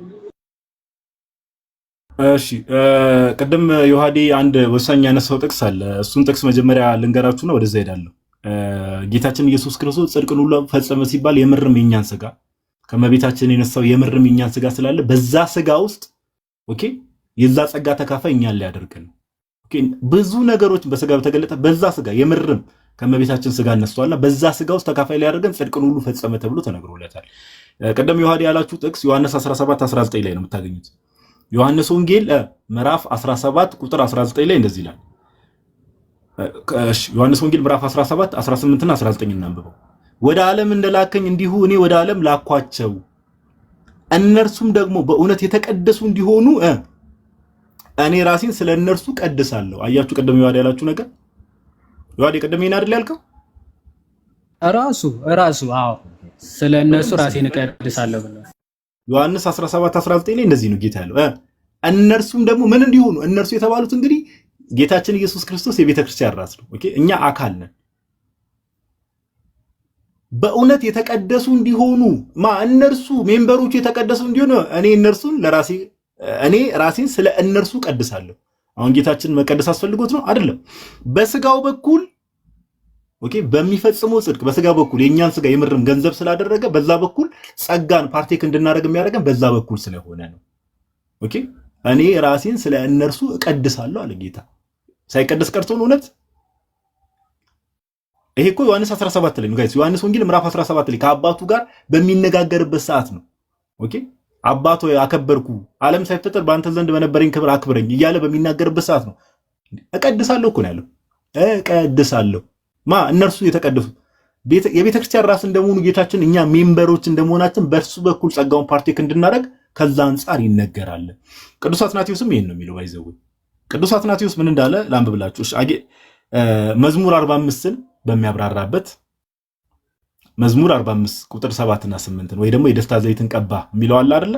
ከወንድሞቹ ይልቅ የደስታ ዘይትን ቀባ የሚለውን የሚያብራራበትን ክፍል ይሄን ምን ላይ ታገኙታላችሁ? ዲስኮርስ አጌንስት ዘ አሪያንስ ሜቢ ቼክ ማድረግ የምትፈልጉ ወንድማችን ውጭ ነኝ ስላልክ ዲስኮርስ አጌንስት ዘ አሪያንስ ኦኬ ቻፕተር 9 በቻፕተሩ ሳይሆን በቁጥር ልንገራችሁ። ከእንትን ጀምሮ አንብቡ እሺ። ከ47 ጀምሮ 47ኛው 48ኛ እና 49ኛ ቁጥር እንዲህ ይላል። ከ49 ልጀምርና ወደ ላይ እመለሳለሁ። ኦኬ therefore he anointed you in order to your being God or king or son or word for so he was before and is forever ኦኬ የቀባህ አምላክ እንድትሆን ነው ንጉስ እንድትሆን ነው ልጅ እንድትሆን ነው ቃል እንድትሆን ይልና አይደለም for so he was before and is forever ከዛ በፊትም ነበረ ለዘላለምም እንደዛው ነበረ ይላል። but rather ይላል since you are God and king አምላክና ንጉስ ስለሆንክ therefore you were anointed ስለዚህ ተቀባህ። ለምን since none but you could unite man to the Holy Ghost ይላል። ማንም ሰው ሰውን ከመንፈስ ቅዱስ ጋር ማገናኘት ስለማይችል ቅድም ዮሐዴ ያላችሁ ተዛላችሁ since none but you could unite man to the Holy Ghost ሰውን ከመንፈስ ቅዱስ ጋር ማገናኘት የምችለው አንተ ብቻ ስለሆንክ መንፈስ ቅዱስ ወረደበት በዮርዳኖስ ሲባል የእኛን ስጋ የምርም ገንዘብ ከማድረጉ ክርስቶስ ኢየሱስ የምር ተቀብቶ አይደለም የሰውን ስጋ ገንዘብ እንደማድረጉ ሰውን ከመንፈስ ቅዱስ ጋር የነበረውን ሪሌሽንሺፕ አደሰው እንደማለት ነው። አንተ ብቻ ሰውን ከመንፈስ ቅዱስ ጋር ማገናኘት ስለምችል ኦኬ እሺ ቁጥር 47 እና 48 ላይ ደግሞ ያለውን ላንብብላችሁ በደንብ ስሙ። 47 እና 48 ላይ አሁን ዮሐዴ ያላችሁን ቅድም ነው ባይዘው ቅዱስ አትናቴዎስ ብሎ ዮሐዴ የነገራችሁ ነገር ኤግዛክትሊ እንደዛ ነው የሚለው። ሰው ከመንፈስ ቅዱስ ጋር ተራርቆ ነበረ።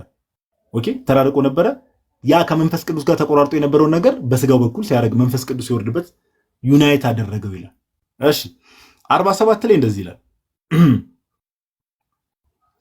if then for our sake በደንብ ስሙ he sanctifies himself ቅድም ዮሐንስ 17:19 ቅዱስ አትናቴዎስ ይጠቅስና ስለኛ ብሎ ራሱን ከቀደሰ and does this when he has become man ሰው ሲሆን ከሆነ ይሄን ያደረገው ምን ሲሆን ስለኛ ራሱን የቀደሰው መች ነው? ምን ሲሆን when he became man ሰው ሲሆን ቃል ስጋ ሲሆን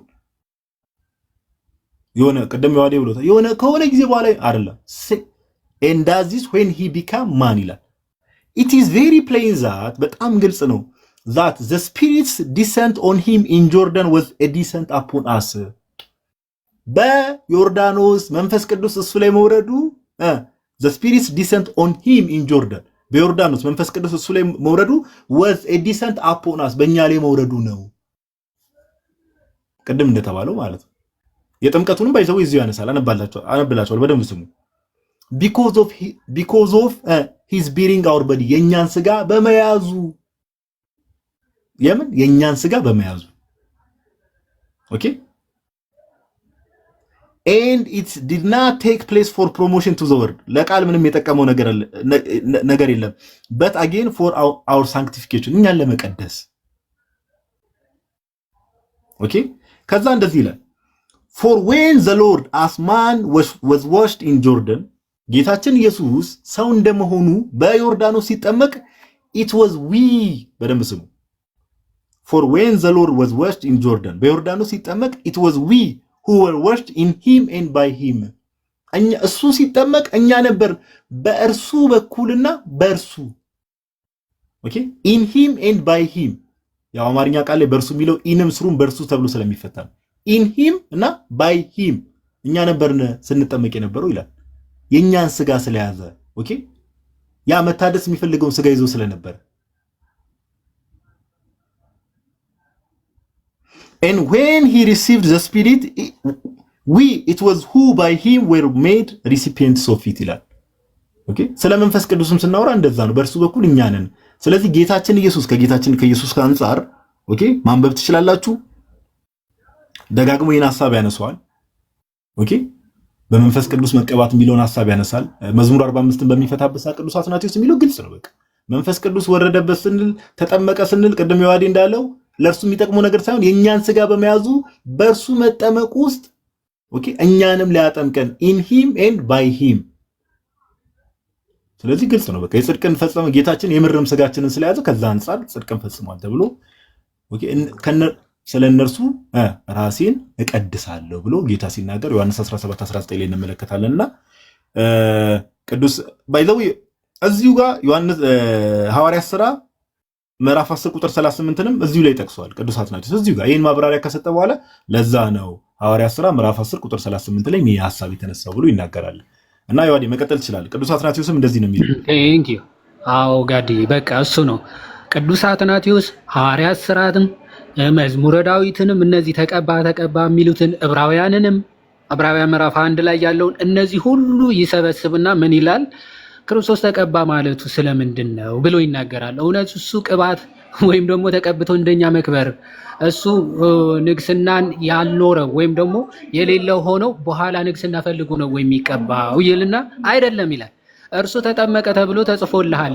ተጠመቀ የሚለውን ይዘ በጥምቀት ልጅነትን ሊያገኝ በጥምቀት ኃጢአት ስርየት ሊያገኝበት ነው ብለህ ትፈታለህ ወይ አይደለም ታዲያ ምንድነው በእሱ መጠመቅ እኛ ጥሙቃን ወይም ደግሞ የተጠመቁ እንድንባል ክርስቶስ እንደተጠመቀ ሁሉ በእርሱ መቀባት እኛ የተቀባን ወይም ደግሞ እኛ ክርስቲያኖች እንባላለን ግሪኩ ባይዘው ክርስቲያን የተባልንበት ምንድነው መሲሐውያን ማለት ነው አረብኛው ባይዘው መሲሐውያን ነው የሚባሉት የተቀቡ ማለት ቅቡአን ማለት ነው ስለዚህ እኛ የተቀባን እንድንባል በእርሱ መቀባት እሱ ተቀባ ተባለ ኦኬ እኛ የተጠመቅን ጥሙቃን እንድንባል እርሱ ተጠመቀ ተባለ ብሎ አትናቴዎስ ቃል በቃል ይናገራል እርሱ ሌላ ቀዳሽ አስፈልጉት ኦኬ የሚቀደስ አይደለም እሱ ስለነርሱ ራሴን እቀድሳለሁ ብሏል ራሱ ነው የሚቀድሰው ሲጀምር ኦኬ መለኮት ለስጋ ማለት መለኮቱ ወይም ቃል ለስጋ ምንድነው ክብሩ ነው ኦኬ ቅባቱ ነው ማለት ነው ስለዚህ ይሄ የተዋህዶ ትምህርት ነው ይሄንን እንግዲህ ከአትናቴዎስ አሳየነ መጽሐፍ ቅዱስ የሚለውን ከጥምቀት አንፃር እንዴት እንደሚፈታ አሳየን አንተ የጠቀስካቸው ጥቅሶች ማለት ነው ምናልባት ለናሙና ያክል ግን ኦኬ ክርስቶስ መንፈስ ቅዱስ ነው ክብር የሆነው የሚል አንድ ማስረጃ አሁንም ካለ ከአባትም ሊሆን ይችላል ከመጽሐፍ ቅዱስም አንድ ማስረጃ ካለ ስጠንና እንጨርስ ምክንያቱም ሀያትም ተመልሳ መጣለች አይቲ ሀያትም ስለተመለሰች ማለት ነው ወለትን አለ በመንፈስ ቅዱስ ነው ወይም መንፈስ ቅዱስ ነው ለስጋው ክብር የሆነው የሚል ጽሑፍ አለ እሺ እንደነገርኩ ነው እኔ እየተማርኩ ነው ቆይ ልስጥ ጥቅሱን ምናልባት እኔ እንግዲህ በተሳሳተ መንገድ ተረድቼው ሊሆን ይችላል ለዛም ነው እናንተን የጠየኳችሁ አሁን ያላችሁኝ መጽሐፍ አነባዋለሁ አትናቴዎስ ወለትን ምን መሰለ አሁን ሳነብ የነበረው አሁን ሐዋርያት ሥራ ምዕራፍ 10 ሌሎችን የደስታ ዘይትን ቀባ እነዚህን ከሆነ ቅድም ያልኩን ሄደህ ብታነብ አሁን ያነበብ ነው ዮሐድም ቅድም ያብራራል። ቅዱስ አትናቴዎስ አሁን ያብራራውትን ቃል በቃል እንግዲህ ሳነበው ሰምተኛል አይደለ? እኔ ዲስኮርስ ጽናተ ተዋሕዶ ላይም ትንሽ አይቼዋለሁ። ያው ቀንጭቦ እዛ ስለመጣ ዋናው ቡኩን ስላገኘሁት ነው እንጂ እዛ ላይ ለዛ ነው እኔም ወደዚህ ጥያቄ የመጣሁት። ትንሽ ግባት ሰጥቶኛል ያላችሁኛው ገብቶኛል። ግን እኔ መጽሐፍ ቅዱስ ላይ ምን መሰለህ ወልደ ትንሣኤ መጽሐፍ ቅዱስ ላይ ያሉ ጥቅሶች ከሆኑ እኛ ኦርቶዶክሳውያን ነን አይደል? ለምሳሌ አንድ ኦርቶዶክሳዊ ተማሪ ተነስቶ ለምሳሌ አንድ ሙስሊም ይመጣና ፊልጵስዩስ መልእክት ምዕራፍ 2 ላይ ያነሳና አይደል እግዚአብሔርም ያለ ልክ ከፍ ከፍ አደረገው የሚለውን ያነሳል አይደል? እንዴት ምናምን ብሎ እኛ ኦርቶዶክሳውያን መጽሐፍ ቅዱስን ስንረዳ በአባቶች እይታና በአባቶች እይታ ነው።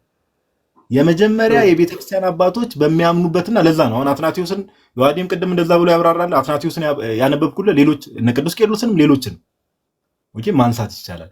አባቶችን ነው የምንቀበለው፣ የአባቶችን ትምህርት ነው። በእነርሱ መነጽር በቤተክርስቲያን አባቶች መነጽር ነው ነገሮችን የምንረዳው።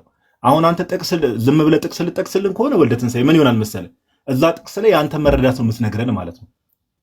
እኔ እኮ እንድታብራሩልኝ ነው። አሁን በተሳሳተ መንገድ ተረድቼው ከሆነ እሱን እንድታብራሩልኝ ነበር። አብራራ ነው።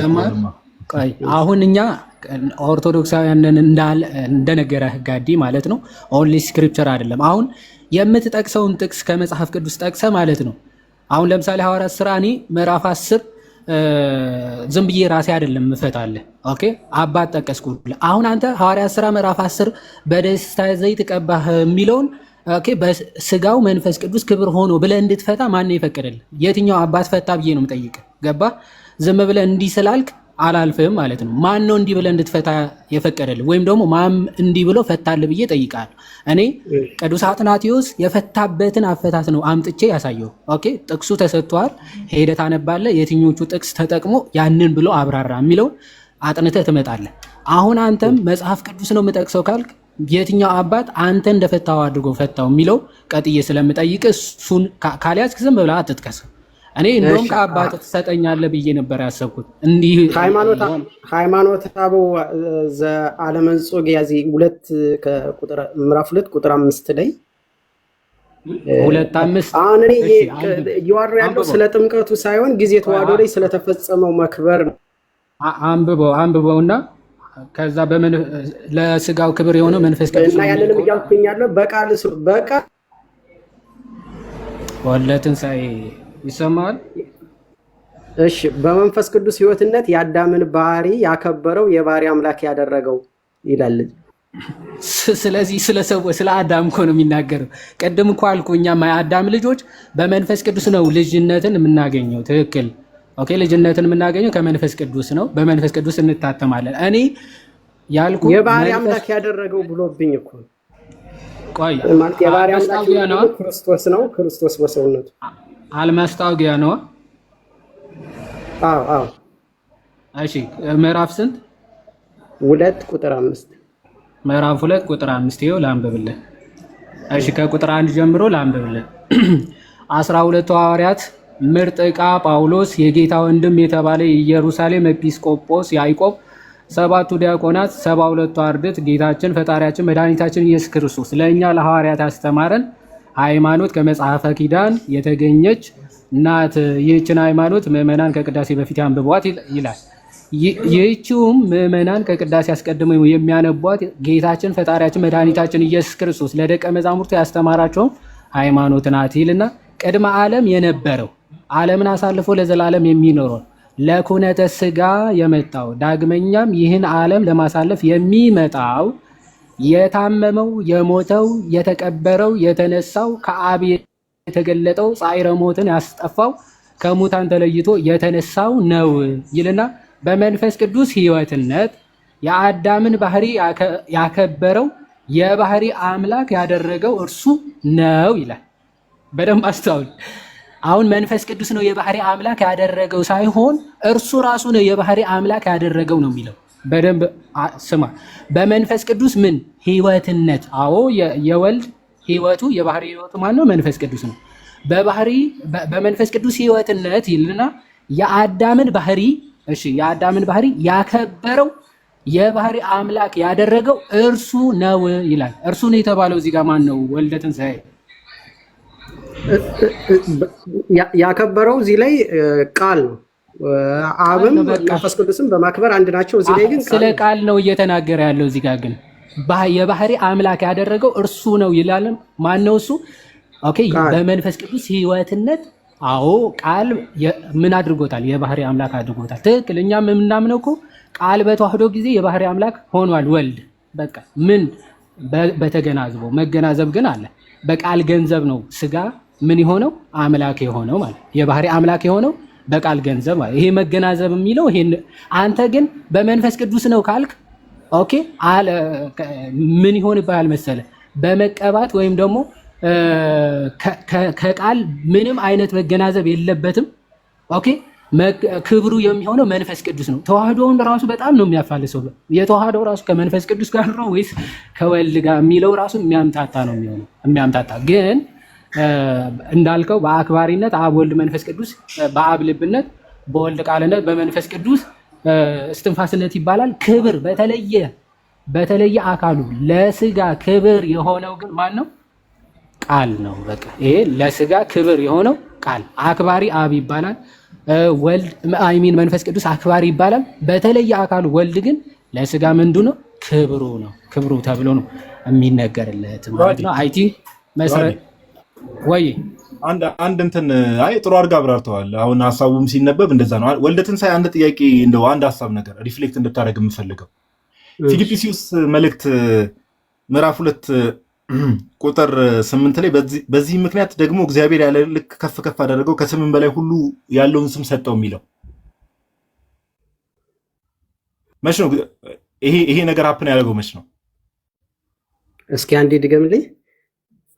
ወደ ፊልጵስዩስ ሰዎች ምዕራፍ 2 ቁጥር 9 ላይ እንደዚህ ይላል፣ በዚህም ምክንያት ደግሞ እግዚአብሔር ያለ ልክ ከፍ ከፍ አደረገው ከስምም ሁሉ ስም ሰጠው የሚለው በዚህ በሰው አምላክ በሆነበት ጊዜ በተዋህዶ ሰዓት ለምን ከስምም ሁሉ በላይ ያለውን ስም ሰጠው ሲል ይሄ ስም ምንድነው? ኢየሱስ የሚለው ስም ነው አይደል? ክርስቶስ የሚለው ስም ኢየሱስ ለምን ቁጥር 10 ላይ እኮ እዛው ይህም በሰማይና በምድር ከምድርን በታች ያሉት ሁሉ በኢየሱስ ስም ይንበረከኩ ዘንድ ይላል አይደለ? ስለዚህ ያለ ልክ ከፍ ከፍ ራሱ ስጋ አስተውል በደንብ ወልደ ትንሣኤ ስጋ ራሱ ያለ ልክ ከፍ ከፍ ያለው የቃልን ገንዘብ የቃል አይደለ? ቃል የስጋን ባህሪ ገንዘብ አደረገ፣ ስጋም ደግሞ የቃልን ባህሪ ገንዘብ ስጋም የቃልን ባህሪ ገንዘብ አድርጎ ከፍ ከፍ ያለው መቼ ነው ከተባለ በተዋህዶ ሰዓት ነው አይደል? በተዋህዶ ሰዓት ነው። በተዋህዶ ሰዓትና መክበርና ተዋህዶ አንድ ሰዓት ላይ ነው የተፈጸሙ እና እንግዲህ በዚህ መንገድ አየዋለሁ። መጽሐፎችን ከቻላችሁ በውስጥ ሸራ አድርጉኝና መክበር ማለት ከፍ ከፍ ማለት ነው አይደል? አዎ እና በማክበር እኮ ሁሎች አምናለሁ ማለት አብም አክባሪ መንፈስ ቅዱስም አክባሪ ቃልም አክባሪ ነው። ስለ አብና ስለ መንፈስ ቅዱስ አክባሪነት ሳይሆን ከፍ ከፍ ማለት መክበር ነው አይደል? አዎ መክበር ነው አምላክ መሆን ማለት ነው። ስለዚህ አምላክ ቃል ስጋ በሆነበት ሰዓት ነው በቃ ኢየሱስ የሚለው ስም ከፍ ከፍ ከስምም በላይ ከስምም ሁሉ በላይ የሆነውን ስም ሰጠው ይላል። ያ ስም ደግሞ የተሰጠው ቃል ስጋ በሆነበት ሰዓት ነው። ስለዚህ በዛ ሰዓት ነው እሱ ነው ቃል እና ጥሩ ነው እንትን ማለት ምናምን ነገር ጥሩ ነው። ግን ይሄ እንደው እንደ ታናሽ ወንድም ልሆን ይችላል። ግን አሁን ቅባት ምናምን የሚለውን ነገር እኛ እያልክ ተዋህዶ ነው የአባቶች ትምህርት ተዋህዶ ነው። እሺ ይህንን ትምህርት ወደ ጎን ብታደርገው ጥያቄዎች ካሉም ደግሞ እኔም አለው ይዋሃድ አለ ሌሎች ወንድሞችም አሉ ጠይቃቸው። እሺ የአባቶች ተዋህዶን እኮ እኔ በደንብ አምናለሁ በሚገባ አምናለሁ። ግን ያው ታውቃለህ ያደግንበት ከዛ ነው። ወደዚህኛው ለመቀየር የግድ መማር አለብን። ዛት ሰው እየጠየቅኩ ያለው የቅዱስ አትናቴዎስን አንብብ። ግን ቅድም ያልኩህ ዲስኮርስ አጌንስት ዘ አሪያንስ ላይ ገብተህ በደንብ ለመሰለ በተለይ ከመክበር አንጻር መዝሙር 45ን አንስቶ ነው እንደውም ሳልምስ 45ን ዲስኮርስ አጌንስት ዘ አሪያንስ ላይ ከቁጥር ቅድም እንዳልኩ 40 ምናምን ጀምሮ ያለውን ብታነብ ከዛ በደንብ ያብራራዋል። በደንብ ተንትኖ ነው የሚያብራራው። ኦኬ የደስታ እንደውም እሱ የሚነሳው የደስታ ዘይትን ቀርቷል። ታረጋኛለህ ወይስ ዌብሳይት ነገር አለ ማገኝበት? ኒው አድቨንት ዶት ኦርግን ታውቀዋለህ? ዌብሳይት እሱ ታውቀዋለህ? ኦፍ ኮርስ የካቶሊኮች ዌብሳይት ቢሆንም ግን የአባቶች ትምህርት ስለሚገኝበት እዛ ላይ ገብተህ ለወደፊቱ በተለይ ክርስቶስ ኢየሱስ ላይ ለሚነሱ ጥያቄዎች በጣም ብዙ ጥያቄዎችን እያነሳ አዲስ ስለሚያደርግ ለምሰሙ ሰዎችም ዲስኮርስ አጌንስት ዘ አሪያንስ አራቱንም ብታነቡት መልካም ነው። ጊዜ ሊፈጅ ይችላል፣ ትዕግስት ይፈልጋል፣ ማንበብ መረዳት ይፈልጋል። ብታነቡት ግን በጣም ብዙ እውቀት የምታገኙበት ጽሑፍ ነው። በጣም ማለት ነው። ኦኬ በፒዲኤፍ ነገር ማውረድ እችላለሁ ከዛብ ፒዲኤፍ አይ ዶንት ቲንክ ሶ። ፒዲኤፍ ግን ዲስኮርስ አጌንስት ዘ አሪያንስ ውጭ ሀገር አይደል ያለው? ኧረ በስመ አብ አማዞን ላይ ምናምን ገብተህ መጽሐፍ መግዛት ትችላለህ። በመጽሐፍ መልክም ይኖራል በእርግጠኛ ነኝ። እሱ ጥሩ ሀሳብ። እሺ በጣም ነው የማመሰግን። ዜና ያክብርልን። በርታ። እግዚአብሔር ካንተ ጋር። እሺ አሜን አሜን። እሺ አሜን። ኦኬ እሺ መቀጠል እችላለሁ? እሺ ጥያቄሽን አቅርቢሽ እህታችን። እሺ ሰላም። በመጀመሪያ ቅድም ሰላምታ አላቀረብኩላችሁም። የቤቱን ርዕስ የተወሰነ ልበላችሁና ከዛ በኋላ ወደ ጥያቄ ይገባለሁ። ጥያቄሽን ለምን ክርስቲያናት? አዎ አይ ጥያቄሽን አቅርቢና አሁን የቤቱ ርዕስ ላይ ለመሰለሽ እህታችን ተረጋጊ። ተረጋ በይና አሁን የሆነ ነገር ልታወሪ ነው። ከዛ አንቺ ያወራሽው ነገር ላይ ደግሞ እኛ ወደድሽም ጠላሽም ሪያክት እናደርጋለን። ሪፍሌክት ማድረጋችን አይቀርም። ኦኬ ከዛ በኋላ ወደ ሌላ ነገር ውስጥ ከምንገባ ጥያቄ የሚፈጥርብሽን ነገር ጥያቄሽን አቅርቢ። እግዚአብሔር በረዳና ባገዘን መጠን ደግሞ እኛ ጥያቄውን አድሬስ ለማድረግ እንሞክራለን እህታችን። ልክ ነጋዴ ግን ትንሽ ያኔ መናገር ስለፈለኩኝ ነው። ሁለት ስልስት ጥያቄሽን አቅርቢ ፕሊዝ። እኔ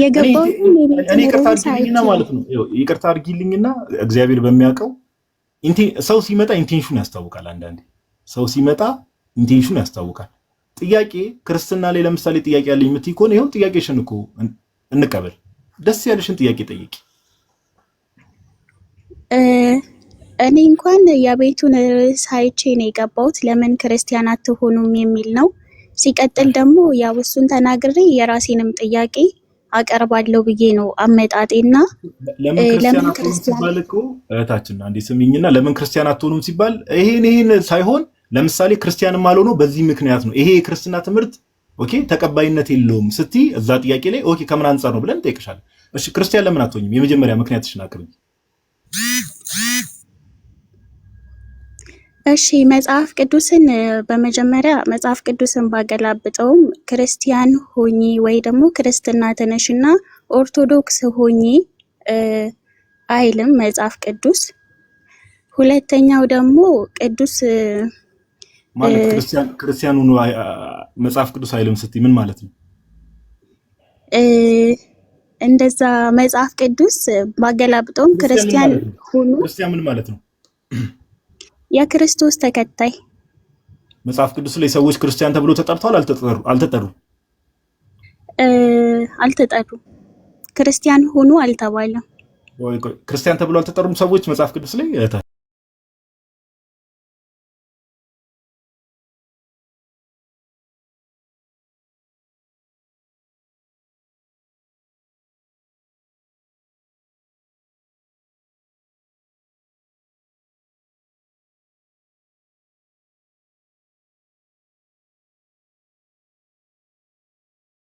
ሐዋርያት ሥራ ምዕራፍ 11 ጥቅሱን ያስናል። እሺ የሐዋርያት ሥራ ምዕራፍ 11 ቁጥር 26 ላይ እንደዚህ የሚል ቃል አለ። ኦኬ ባገኘውም ጊዜ ወደ አንጾኪያ አመጣው፣ በቤተክርስቲያንም 1 ዓመት ሙሉ ተሰበሰቡ፣ ብዙ ሕዝብንም አስተማሩ። ደቀ መዛሙርትም መጀመሪያ በአንጾኪያ ክርስቲያን ተባሉ። እሱ እኮ ለመጀመሪያ ጊዜ የተባሉት ነው። ያኔ የክርስቶስ ተከታይ የተባሉበት አንዴ ስሚ። እኔ አሁን ይቅርታ አድርጊልኝና ማለት ነው እንደዚህ የሆነ በቃ ይቅርታ አድርጊልኝና ዳዲ በጣም ይቅርታ አድርግልኝና እሱ ከክርስቶስ ከመጣ በኋላ ነው እንጂ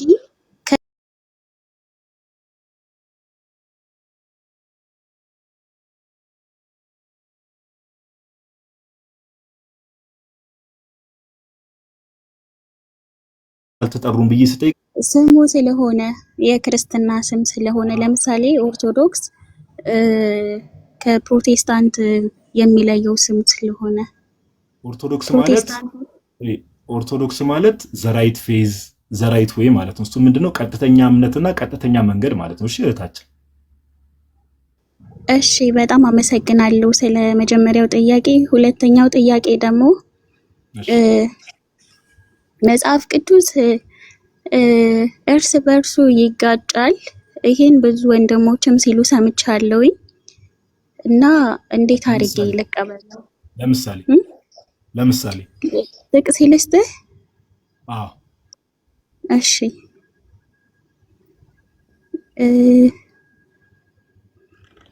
ያዕቆብ 2 ነው አይደለም? ቆይ አንዴ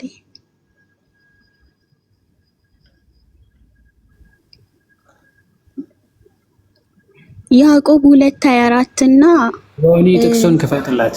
ሮሜ 3:28 ላይ ያሉት ይጋጫሉ። ይህንን እንግዲህ ፕሮቴስታንቶችን ሁሉ ከማስተምራቸው የምንቆየው ነገር ስለሆነ አንድ የሚዩት አድርጊው። አልሰማሁም ነበረ ስል አያት ጋር አደውሉባት። ሌሎች ሙስሊሞች ልትማር ስለሆነ የመጣችሁ አያት ጋር አደውሉባት። እሺ ልትማር ነው የመጣችሁ። በቅንነት ነው እኛ ሰው የምናስተምረው፣ ሰው አናመናጭቅም። ያዕቆብ 2ን ከፈትላት። ይዋዴ ሂድበት። ሮሜና ያዕቆብ ነው እንግዲህ ሰው በእምነት ብቻ ሳይሆን በስራ እንዲጸድቅ ታያላችሁ የሚለውና ያንን እኮ ሮሜ ፈጥሩ ጀመረ። ያዕቆብ 2 እና እሷ ትንገረን፣ ችግር የለውም ጥቅሱን። ያዕቆብ 2 እና ስንት ነው እህታች? ሮሜ 3:28 እና ያዕቆብ 2:24። እሺ ያው እኔም በቅንነት እየጠየኳችሁ ነው። አሪፍ ነው። ችግር የለውም። ተጠቅሜ አይደለም። ኧረ ችግር የለውም። አያት ችግር የለውም። ምንም ኃይል አልተጠቀምሽም። እሺ ይዋዴ ሂድበት። ሮሜ 3:28 እና ያዕቆብ 2:24 ይጋጫል። እስቲ እሺ ቆይ መጀመሪያ ከሮሜ እንጀምር። ከሮሜ 3 ጀምር። ሮሜ ምዕራፍ 3 በደንብ ባይዘው አውግስቲን ይሄን ክፍል ምላሽ ሰጥቶበታልና ኦኬ በደንብ አስተውሉ። ሮሜ 3 ስለ የትኛው ህግ ወይም ደግሞ ስለ የትኛው ስራ እየተናገረ ነው የሚለው 3:28 አይደለ? 3:28 እሺ ቁጥር በደንብ ስሚ።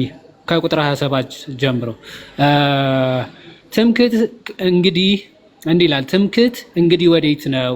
እርሱ ቀርቷል ይልና በየትኛው ህግ ነው? በስራ ህግ ነውን? አይደለም በእምነት ህግ ነው እንጂ ይላል። እዚህ ራሱ ይመልሰዋል ሐዋርያ ቅዱስ ጳውሎስ።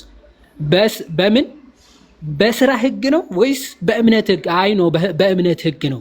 በአዲስ ኪዳን ይሄ የስራ ህግ የሚባለው ሳይሆን የእምነት ህግ የሚባለውን ነው የሚያድነው ማለት ነው። የስራ ህግ እያለ ያለው ምንድን ነው? እርሱ ይኸው ቁጥር 28 እንቀጥል። ሰው ያለ ህግ ስራ በእምነት እንዲጸድቅ እንቆጥራለናል። ይሄ የእምነት ስራ ነው እንጂ የሚያድነው የህግ ስራ አያድንም እያለ ነው ሐዋርያ ቅዱስ ጳውሎስ። ይህ የህግ ስራ እያለ ያለው የትኛው ነው? እሺ ትንሽ ከፍ አድርገው። ትንሽ አይ ኖ ወደ 28 እዛው ቀጥለ ወደ 29 ማለት በደንብ 29 ላይ ይመልሰዋል። ስለ የትኛው ህግ ነው እያወራ ያለው? ወይስ እግዚአብሔር የአይሁድ ብቻ አምላክ ነውን? አይደለም፣ የአይሁድ ብቻ አይደለም።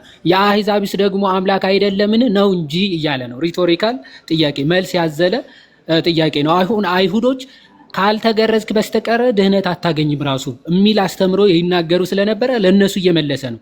ስለዚህ እግዚአብሔር የአይሁዶች ብቻ አምላክ ነው? አይደለም፣ የሙስሊሞችም ጭምር። እሺ እንዳይደብርሽ የፍጥረታት ሁሉ አምላክ ነው፣ የአሕዛብም ጭምር አምላክ ነው ማለት ነው። አዎን አለ። የተገረዘን ስለ እምነት ያልተገረዘንም በእምነት የሚያጸድቅ አምላክ አንድ ስለሆነ የአሕዛብ ደግሞ አምላክ ነው ይላል። አየሽ፣ ስለ መገረዝ ነው እያወራ ያለው እዚህ ጋር። አንድ ሰው ካልተገረዘ አይድንም እያሉ እያስተምሩ ስለነበር፣ ኧረ ይህ የህግ ስራማ በጭራሽ የሚያድን አይደለም፣ የእምነት ስራ። ኦኬ፣ የእምነት ስራ ነው እንጂ የሚያድነው የህግ ስራ አያድንም። የህግ ስራ ያለው ምንድነው? መገረዝ ማለት ነው። ኦኬ፣ ልክ ሐዋርያ ቅዱስ ጳውሎስ ገላትያ መልእክቱ ብንገረዝም ባንገረዝም ምንም አይጠቅመንም፣ ብትገረዙም አትገረዙም አይጠቅማችሁም፣ ከመዳን ጋር ምንም ግንኙነት የለውም ማለት ነው። ስለዚህ ሐዋርያ ቅዱስ ጳውሎስ የህግ ስራ እያለ ያለው መገረዝ ነው። ኦኬ፣ ካልተገረዛችሁ አትድኑም ብለው የሚያስተምሩ ጂዶ ክርስቲያንስ ነበሩ። ከአይሁድ ወደ ክርስትና የመጡ በቃ መገረዝ ግዴታ ነው ለመዳን የሚሉ ስለነበሩ ኖ አሕዛብ ለመዳን መገረዝ ራሱ አያስፈልጋቸው። መገረዝ አለመገረዝ ከድህነት ጋር ምንም አያገናኛቸውም እያለ ሐዋርያ ቅዱስ ጳውሎስ ምን እያለ ነው? እየተናገረ ነው። ከያዕቆብ ጋር ይጋጫል ከማለታችን በፊት እዚሁ አንድ ምዕራፍ ወደኋላ እንመለስና ሐዋርያ ቅዱስ ጳውሎስ ስራ ራሱ ለድህነት አያስፈልግም የምንል ከሆነ ከራሱ ጋር ነው አስቀድመን ልናጋጨው የምንችለው። ምክንያቱ ስለምን እየተናገረ እንዳለ ይኸው ምዕራፍ 2 ከቁጥር ይኸው አንድ ምዕራፍ ወደፊት ተመልሰን ሌላ ክፍል እንኳን አይደለም አንድ ምዕራፍ ወደፊት ሄደን ቁጥር 6 እና 7 እናንብብ። ምን አለ? እርሱ ለእያንዳንዱ እንደ ስራው ያስረክበዋል አለ። እንደ ስራው ያስረክበዋል። እሺ፣ በበጎ ስራ በመጽናት ምስጋናን እና ክብርን የማይጠፋንም ህይወት ለሚፈልጉ የዘላለም ህይወት ይሰጣቸዋል ይላል። ስለዚህ በበጎ ስራ የሚጸኑት እነሱ ምን ይላል? የማይጠፋ ህይወት የዘላለም ህይወት ይሰጣቸዋል። ስለዚህ በበጎ ስራ ስለ መጽናት አይደለም እያወራ ያለው። ምዕራፍ 3 ላይ ሄደን ስንናገር ማለት ነው ስለ መገረዝና አለመገረዝ ነው። ኦኬ ሮሜ ከሮሜ ጋር ነው የምናጋጨው። ሮሜ ከሮሜ ጋር ምዕራፍ 2 ከ3 ጋር ነው ልናጋጨው የምንችለው ሐሳቡን ካልተረዳ ነው። እዚህ ግን ክፍሉ ስለምንድን ነው? ስለተገረዝክ ስላልተገረዝክ ነው መዳን አይደለም። ስለ እምነት ስራ የእምነት ስራ ነው የሚያስፈልገው እንጂ የህግ ስራ አያስፈልግም አለ ሐዋርያ ቅዱስ ጳውሎስ። የእምነት ስራ የሚለው ያዕቆብ ሄደና ያብራራል። ያዕቆብ 2:24 እንሂዳው። የእምነት ስራ ይሄ ያዕቆብ ስለመገረዝ ነው እያወራ ያለው አይደለም። የእምነት ስራ ነው እያወራ ያለው። ያዕቆብ 2 ደግሞ እንሂድ። ስለመገረዝ አንስቷል አላነሳም። እሺ ይኸው ባይዘዌ ሐዋርያ ቅዱስ ጳውሎስ ይህንን ስለ አብርሃም አንስቷል እዛ ክፍልም። ያዕቆብ ደግሞ ይህንን ክፍል ያነሳና ምን ይላል? ከቁጥር 22 ጀምሮ እምነት ከስራ ጋር አብሮ ያደርግ እንደነበረ በስራም እምነት እንደተፈጸመ ትመለከታላችሁን ይላል። ስለ አብርሃም እየተናገረ ማለት አብርሃም እኮ በእምነት ጸደቀ ወይም ደግሞ እምነቱ ጽድቅ ሆኖ ተቆጥሮለታል ተብሎ በመጽሐፍ ተነግሯል። ስለዚህ አብርሃም የጸደቀው በእምነት ነው ወይስ በስራ የሚል ጥያቄ ቢያነሱ አለ እምነት ከስራው ጋር አስተባብሮ ያደርግ ስለነበረ፣ ስለዚህ እምነቱ በምን ተፈጸመ ይላል? በስራው ነው የተፈጸመለት ይላል። ስለዚህ መጽሐፍም አብርሃም እግዚአብሔርን አመነ ጽድቅም ሆኖ ተቆጠረለት ያለው ተፈጸመ ይላል። በምን? በስራ ሲገልጸው እምነቱ በስራ ምን አለ? ፈጸመው ይልና የእግዚአብሔርም ወዳጅ ተባለ። ይቀጥልና ስለዚህ አብርሃም ምንድነው ሲያደርግ ነበር? ማመን ብቻ ነው ወይስ መልካም ስራ ያደርግ ነበር? ግድ ነው ለመዳን መልካም ስራ ያስፈልጋል። እምነት ብቻ የሚል ትምህርት ስለሌለ ማለት ነው። ስለዚህ ምን አለ? ሰው በእምነት ብቻ ሳይሆን በስራ እንዲጸድቅ ታያላችሁ። እንደዚሁም ይላል ጋለሞታይቱ ረዓብ ደግሞ መልእክተኞችን ተቀብላ በሌላ መንገድ በሰደደቻቸው ጊዜ በስራ አልጸደቀችንም። አየ ሰዎችን መርዳት፣ ሰዎችን ማገዝ፣ አዎ እግዚአብሔር አምላክን ያስደስታል፣ የዘላለም ሕይወትም ያሰጣል። ስለዚህ ረዓብ እንኳን የእግዚአብሔርን አገልጋዮች የእግዚአብሔር ሰዎችን በመቀበሏ ምን አለች? ኦኬ ጻድቅ ተብላ ተጠራች አለ። ስለዚህ አለ ክርስቲያን ከሆነ ልክ አንድ ሰው ስጋንና ነፍስን እንደያዘ ሁሉ እምነት ከስራ ጋር መያዝ የግድ ያስፈልገዋል ሲል ምን አለ? 26 ላይ ከነፍስ የተለየ ስጋ የሞተ እንደሆነ ሁሉ እንዲሁም ደግሞ ከስራ የተለየ እምነትም የሞተ ነው ይላል። በቃ አንድ ሰው እምነት አለኝ እያለ ከዛ ደግሞ አይ ስራ አያስፈልገኝም ካለ በቃ ሲጀመር የሞተ እምነት ነው ያለው። የሞተ እምነት ልክ ስጋ በነፍስ ሕያው እንደሚሆን እምነታችንን ሕያው እንዲሆን የሚያደርገው መልካም ስራችን ነው ማለት ነው። መልካም ስራችን ነው። ጌታችንም መጨረሻ ላይ ሲመጣ ለክርስቲያኖች የሚፈርድባቸው በምንድን ነው? በስራው። ራእይ ምዕራፍ 22 ቅድም ጋዲም ገልጾታል። 12 አካባቢ አታረዝመው ስራ ስላለኝ መሄድ አለብኝ። በኤርፎን አዳመጣቸዋለሁ። እንግዲህ መልሱን ነው አይደለም የምትፈልጊው እህታችን? ግዴታ መረዳቱን እንጂ ሰዓት መርዘሙን አይደለም። አንቺ ብቻ አይደለሽ የምትጠይቂው። ስለዚህ እዚህ 1.3 ሰው 1300 ሰው እየሰማ ነው። ጥያቄሽን በአግባቡ ይመለሳል። አንቺም ልብሽ ያርፋል፣ እግዚአብሔር ከረዳሽ ማለት ነው። ስለዚህ ልብሽን ከፍተሽ ለመማርና ለመረዳት ሞክሪ። እሺ። ስለዚህ ምን አለ ጌታ ራሱ ሲመጣ ራእይ ምዕራፍ 22 ከቁጥር 12 እነሆ በቶሎ እመጣለሁ አለ፣ ለእያንዳንዱም እንደ ስራው መጠን የከፍል ዘንድ ዋጋዬ ከእኔ ጋር ነው አለ። ስለዚህ መልካም ስራ የግድ ያስፈልጋል። እዛ ጋር እየተነገረ ያለው የህግ ስራ ነው የሚለው። ስፔሻሊ የህግ ስራ ማለት ግን መገረዝ ነው። ስለዚህ መገረዝ አለመገረዝ ከድህነት ጋር አይገናኝም እያለ ነው ማለት ነው። እሺ ጨርሻለሁ። አሊዮት ያሰማልን። ዮሐዴ በጣም ጥሩ ማብራሪያ ነው። ይሁን አንዴ ክፈትና እዚህ ክርስቲያን ከሚለው ጋር አንድ ነገር ልጨምርላት። አንድ ጥቅስ የረሳሁት ከይቅርታ ጋር ቀደም አንጾኪያ የሐዋርያት ሥራ ምዕራፍ 11 ቁጥር 26ን ተጨማሪ አያት ይህንን የሚያዥ አንደኛ ጴጥሮስ ዮኒ አንደኛ ጴጥሮስ ምዕራፍ 4 ቁጥር 16 እስቲ ማርክ አድርገውና እናብቡ። አዎ ቅዱስ ጴጥሮስ ምን ይላል? እሺ 15ን ማርክ አድርገው ዮኒ 15ን ማርክ አድርገው 15 እና 16 አንድ ላይ እናንብበው። ከናንተ ማንም ጴጥሮስ ምን ይላል መሰላችሁ ጋይስ? ከናንተ ማንም ነፍሰ ገዳይ ወይም ሌባ ወይም ክፉ አድራጊ እንደሚሆን ወይም በሌሎች ጉዳይ እንደሚገባ ሆኖ መከራን አይቀበል። ኦኬ፣ በእነዚህ ምክንያት መከራን አይቀበል። ነፍሰ ገዳይ ምናምን ክፉ አድራጊ በመሆነ ክርስቲያን እንደሚሆን ግን መከራን ቢቀበል ስለዚህ ስም ምን ስለሚለው ስም ክርስቲያን ስለሚለው ስም እግዚአብሔርን ያመስግን እንጂ አይፈር። አያችሁ፣ ክርስቲያን ተብሎ መጠራታቸው ብቻ ሳይሆን የክርስቶስ ኢየሱስ ተከታዮች ክርስቲያን ስለሚለው ስም መከራን መቀበል እንዳለብን አንደኛ። ሁለተኛ ክርስቲያን የሚለው ስም ደግሞ በዚህ ስም ማፈር እንደሌለብን። ሶስተኛ ክርስቲያን ስለሚለው ስም ደግሞ ማንን?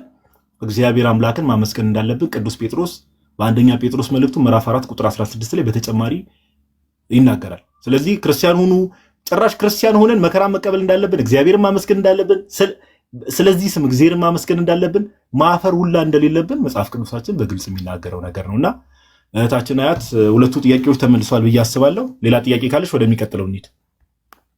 መቀጠል ትችላለሽ።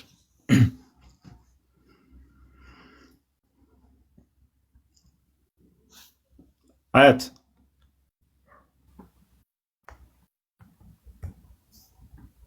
ሚዩት ነሽ ወይስ ሄድሽ?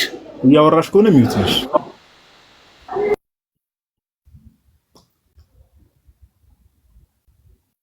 ኦኬ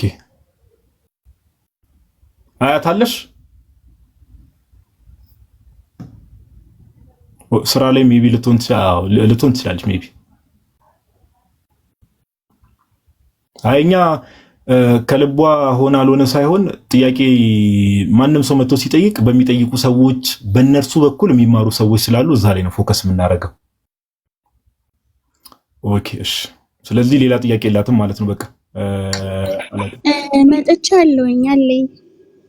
ኦኬ የተሰጠውን መልስ በደንብ ሰማሽ? አው ሰምቻለሁ። ስራ ላይ ስለነበርኩኝ ኢርፎን አድርጌ በጣም አመሰግናለሁ። ሌላው ደግሞ እሺ ወይ አላውቅም እንግዲህ ወይ ሲመችሽ ኦኬ እሺ መጣሽ። እሺ ቀጥይ። ኧረ አለሁኝ የትም አልሄድኩም። ኢየሱስ ክርስቶስ ያድንሻል ትላላችሁ፣ ነገር ግን እሱ የተላከው ለእስራኤሎች እንደሆነና 1440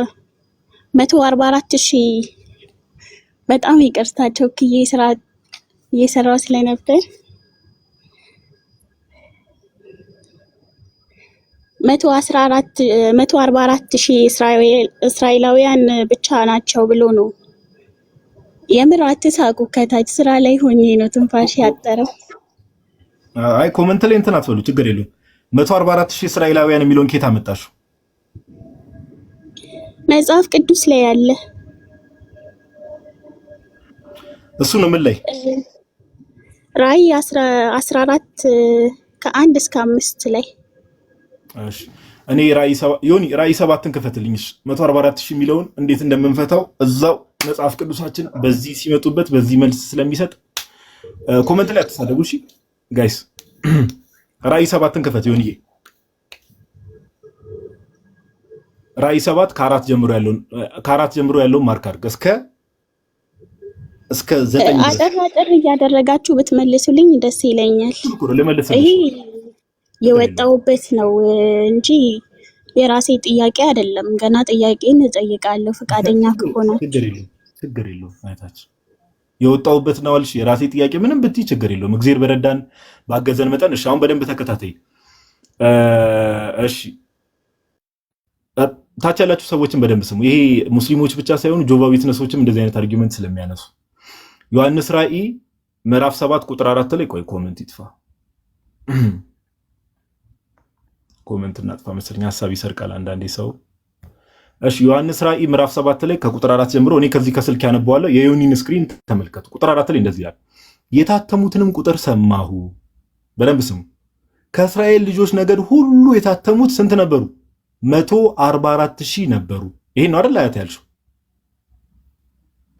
አዎ ይሄን ያልኩት። ጎበዝ 14 ላይ ያለውን ነው እኔ የፈለኩት። ራእይ 14 እዚህ ጋር 15 እሱ ነው ልነግርሽ ነው። ራእይ 14 ላይ ያለው ሐሳብ ከዚህ ጋር ቁጥሩን ነው እኮ ቁጥሩ ምን ማለት እንደሆነ እዚህ ጋር ማብራሪያ ስለሚሰጥ ምን ማለት እንደሆነ ሳይሆን ስለምን እያወራ እንደሆነ እንድትረጁ። 144,000 የሚለው ይሄው ስለ እስራኤል ነገድ ነው የሚያወራውና እንዲህ ይላል፣ የታተሙትንም ቁጥር ሰማው። ከእስራኤል ልጆች ነገድ ሁሉ የታተሙት 144,000 ነበሩ። እሺ ከይሁዳ ነገድ 12,000 ታተሙ። ከሮቤል ነገድ 12,000፣ ከጋድ ነገድ 12,000፣ ከአሴር ነገድ 12,000፣ ከንፍታሊም ነገድ 12,000፣ ከምናሴ ነገድ 12,000፣ ከስምዖን ነገድ 12,000፣ ከሌዊ ነገድ 12,000፣ ከይሳኮር ነገድ 12,000፣ ከዛብሎን ነገድ 12,000፣ ከዮሴፍ ነገድ 12000 ከብንያም ነገድ 12000 ታተሙ። መጽሐፍ ቅዱስ ግን እነዚህ 144000 ጆቫዎች እንደሚሉት ወር ሙስሊሞች እንደሚሉት እነዚህ 144000 ብቻ ናቸው? እስቲ መጽሐፍ ቅዱሳችን መልስ ይስጣ። ቁጥር 9 ላይ እንደዚህ ይላል፣ ከዚህም በኋላ አየው ከ144000 ከዚህ በኋላ ደግሞ አየው ይላል ዮሐንስ። ምን አለ? እነሆም አንድ እንኳ ሊቆጥራቸው የማይችል እሺ፣ ከእስራኤል ብቻ ኖ፣ ከህዝብና ከነገድ ከወገንም ከቋንቋም ሁሉ እጅግ ብዙ ሰዎች ነበሩ። ነጭ ልብስም ለብሰው የዘንባባም ዝንጣፊዎች በእጆቻቸው ይዘው በዙፋኑና በበጉ ፊት ቆሙ። ቢንጎ። ቁጥር 10 ላይ እንደዚህ ይላሉ፣ በታላቅ ድምፅም እየጮሁ በዙፋኑ ላይ ለተቀመጠው ለአምላካችንና ለበጉ ማዳን ነው አሉ። አሜን። አስተውሉ። 144000 የተባለው ህዝበ እስራኤል ከላይ ህዝበ እስራኤል የ12ቱን የእስራኤል ነገድ ዘርዝሮ ይመጣና አንድ እንኳ ሊቆጥራቸው ቁጥር 9 ላይ አንድ እንኳ ሊቆጥራቸው የማይችል ከህዝብና ከነገድ ከወገንም ከቋንቋም ሁሉ ኢየሱስ የምን መድኃኒት ነው? የዓለም መድኃኒት። ከቋንቋም ሁሉ እጅግ ብዙዎች ነበሩ። ከነገድ ሁሉ ከቋንቋ ሁሉ እጅግ ብዙዎች ነበሩ። ነጭ ልብስም ለብሰው የዘንባባ ዝንጣፊዎች በእጆቻቸው ይዘው በዙፋኑና በበጉ ፊት ቆሙ። በጉ ማን ነው? ጌታ ኢየሱስ ነው። በዙፋኑ ላይ ለተቀመጠው ለአምላካችንና ለበጉ ማዳን ነው አሉ። በክርስቶስ ኢየሱስ ፊት ቆሞ ማለት ነው። አያታየሽ መጽሐፍ ቅዱስን ወረድ እያልን ስናነብ ሐሳቡን በቀላሉ እንረዳዋለን። እሺ እህታችን። ስለዚህ ለ144000 ብቻ ሳይሆን ከዛም በኋላ አይተሽ ከሆነ ከቋንቋ ከነገድ ሁሉ ነጭ ልብስ ለብሰው ማለት ድነው ማለት ነው። ነጭ ልብስ ለብሰው ድነው በክርስቶስ ኢየሱስ ዙፋን ፊት ሲቆሙ እንመለከታለን እህታችን። እሺ በጣም አመሰግናለሁ። ሌላው ጥያቄ ደግሞ ጥያቄው ተመልሶልሻል፣ ሐሳቡን ተረድተሻል ግን አይደል? አዎ ተረድቻለሁ። እንደዚህ በእርጋታ እንትን ስትሉ በጣም ደስ ይላል። ኢየሱስ ዮሐድ ይቀበልሽ። ዮሐድ ይቀጥል። አንድ አፍታ ዋል ጉንጭኒ ጉሩሩ ይደረግ። ቀጥልሽ ቀጥይ፣ ጥያቄሽን አቅርቢ። ዮሐድ ይቀበልሻል። ቀጥይ። እግዚአብሔር ረድቶሽ እንግዲህ ጌታንም ታውቂበታለሽ። ከረዳሽ ደግሞ ተመልሰሽ ደግሞ ወደ እውነተኛው ህይወት ትመለሽበታለሽ እና ቀጥይ። እሺ እዚህ ጋር ደግሞ ኢየሱስን ትቼ ወደ እግዚአብሔር ስዞር እግዚአብሔር የሰው ልጅ በመፍጠሩ ተጸጸተ ይላልና እኔን በመፍጠሩ ለምን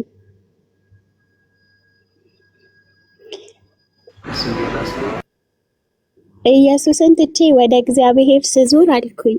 ይሰማል?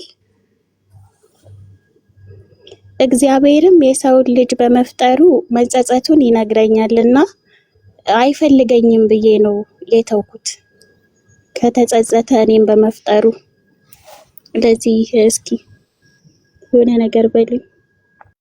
እሺ የቱ ጋር ነበረ ጥቅሱን ታውቂዋለሽ? እንዴ አውቀዋለሁ። የት ነበረ ጥቅሱ? እስኪ ንገሪኝ። እሺ አውቀዋለሁ አክቹዋሊ። እስኪ ካወቅሽው ብዬ ነው። እሺ ንገሪኝ እስኪ። ካላወቅሽው ችግር የለውም፣ ምን ይረዳሻል? ዘፍጥረት 6:5-7 ላይ። እሺ ዘፍጥረት 6:6 ላይ ነው። እሺ ዘፍጥረት ምዕራፍ 5 ቁጥር ምዕራፍ 6:5-7 እስከዛ ድረስ ማለት ነው። እሺ ችግር የለም። እሺ ጥሩ። አሁን ነገረ እግዚአብሔር ስንናገር እህቴ ሶሪ የሆነ እንትን ተከፍቶ ነውና ነገረ እግዚአብሔር ስንናገር ወይም ደግሞ ስለ እግዚአብሔር ስንናገር ቃላቶች ራሱ ኤክስፕረስ ሊያደርጉት አይችሉም። ሁላችንም እናውቃለን አይደለ? ቃል ራሱ ወይም ደግሞ ወርዶች ራሱ ሊሚትድ ስለሆኑ ማለት ነው፣ ወይም ደግሞ ውስን ስለሆኑ ሰው የፈጠረው ነው ቋንቋ መግባቢያ ስለሆነ ማለት ነው። እግዚአብሔር ግን በባህሪው መጀመሪያ እንደማይጸጸት ላሳይሽና እግዚአብሔር አይጸጸትም ተብሎ የተጻፈበትን ላሳይሽና ከዛ በኋላ ለምንድን ነው ታዲያ እዚህ ክፍል ላይ እግዚአብሔር አምላክ ሰውን በመፍጠሩ ተጸጸተ ተብሎ የተነገረው የሚለው አሳይሻለሁ። ምናልባት ዮሐዴ እያዳመጥኩኝ ስለሆነ ማለት ነው። ያው ስራ ላይ ስለሆንኩ ቶሎ ላላነሳ እችላለሁ። ቀጥል። ችግር የለውም። አንቺ ብቻ በደንብ እየሰማሽ ስራሽንም እየሰራሽ ስራዋንም ትሰራለች ወንጌሏንም ትማራለች ብላል። እየሰማሽ ችግር የለውም። በደንብ ከሰማሽ መስራትም ትችላለች ማለት ነው። ሴቶች ሁለት ነገር በአንዴ ማድረግ ይችላሉ የሚል ሳይንስ አለና አይ ቲንክ ዩ ካን ምቺ ይመስለኛል። ኦኬ አይ ቲንክ አንደኛ ሳሙኤል ላይ ወደ ላይ እስቲ አንደኛ ሳሙኤል ምዕራፍ 15 ከቁጥር 29 ላይ ያለው ክፈተው በደንብ ስሚ።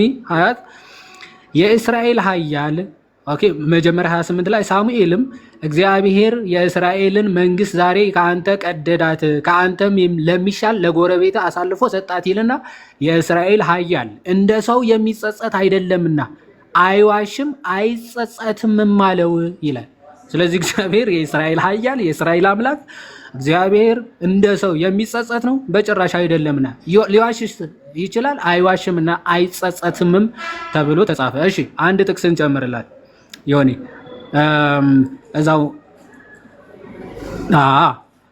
እንዴ እግዚአብሔር ለዳዊት ማለ አይጸጸትም እንዲህ ብሎ ከሆድ ፍሬ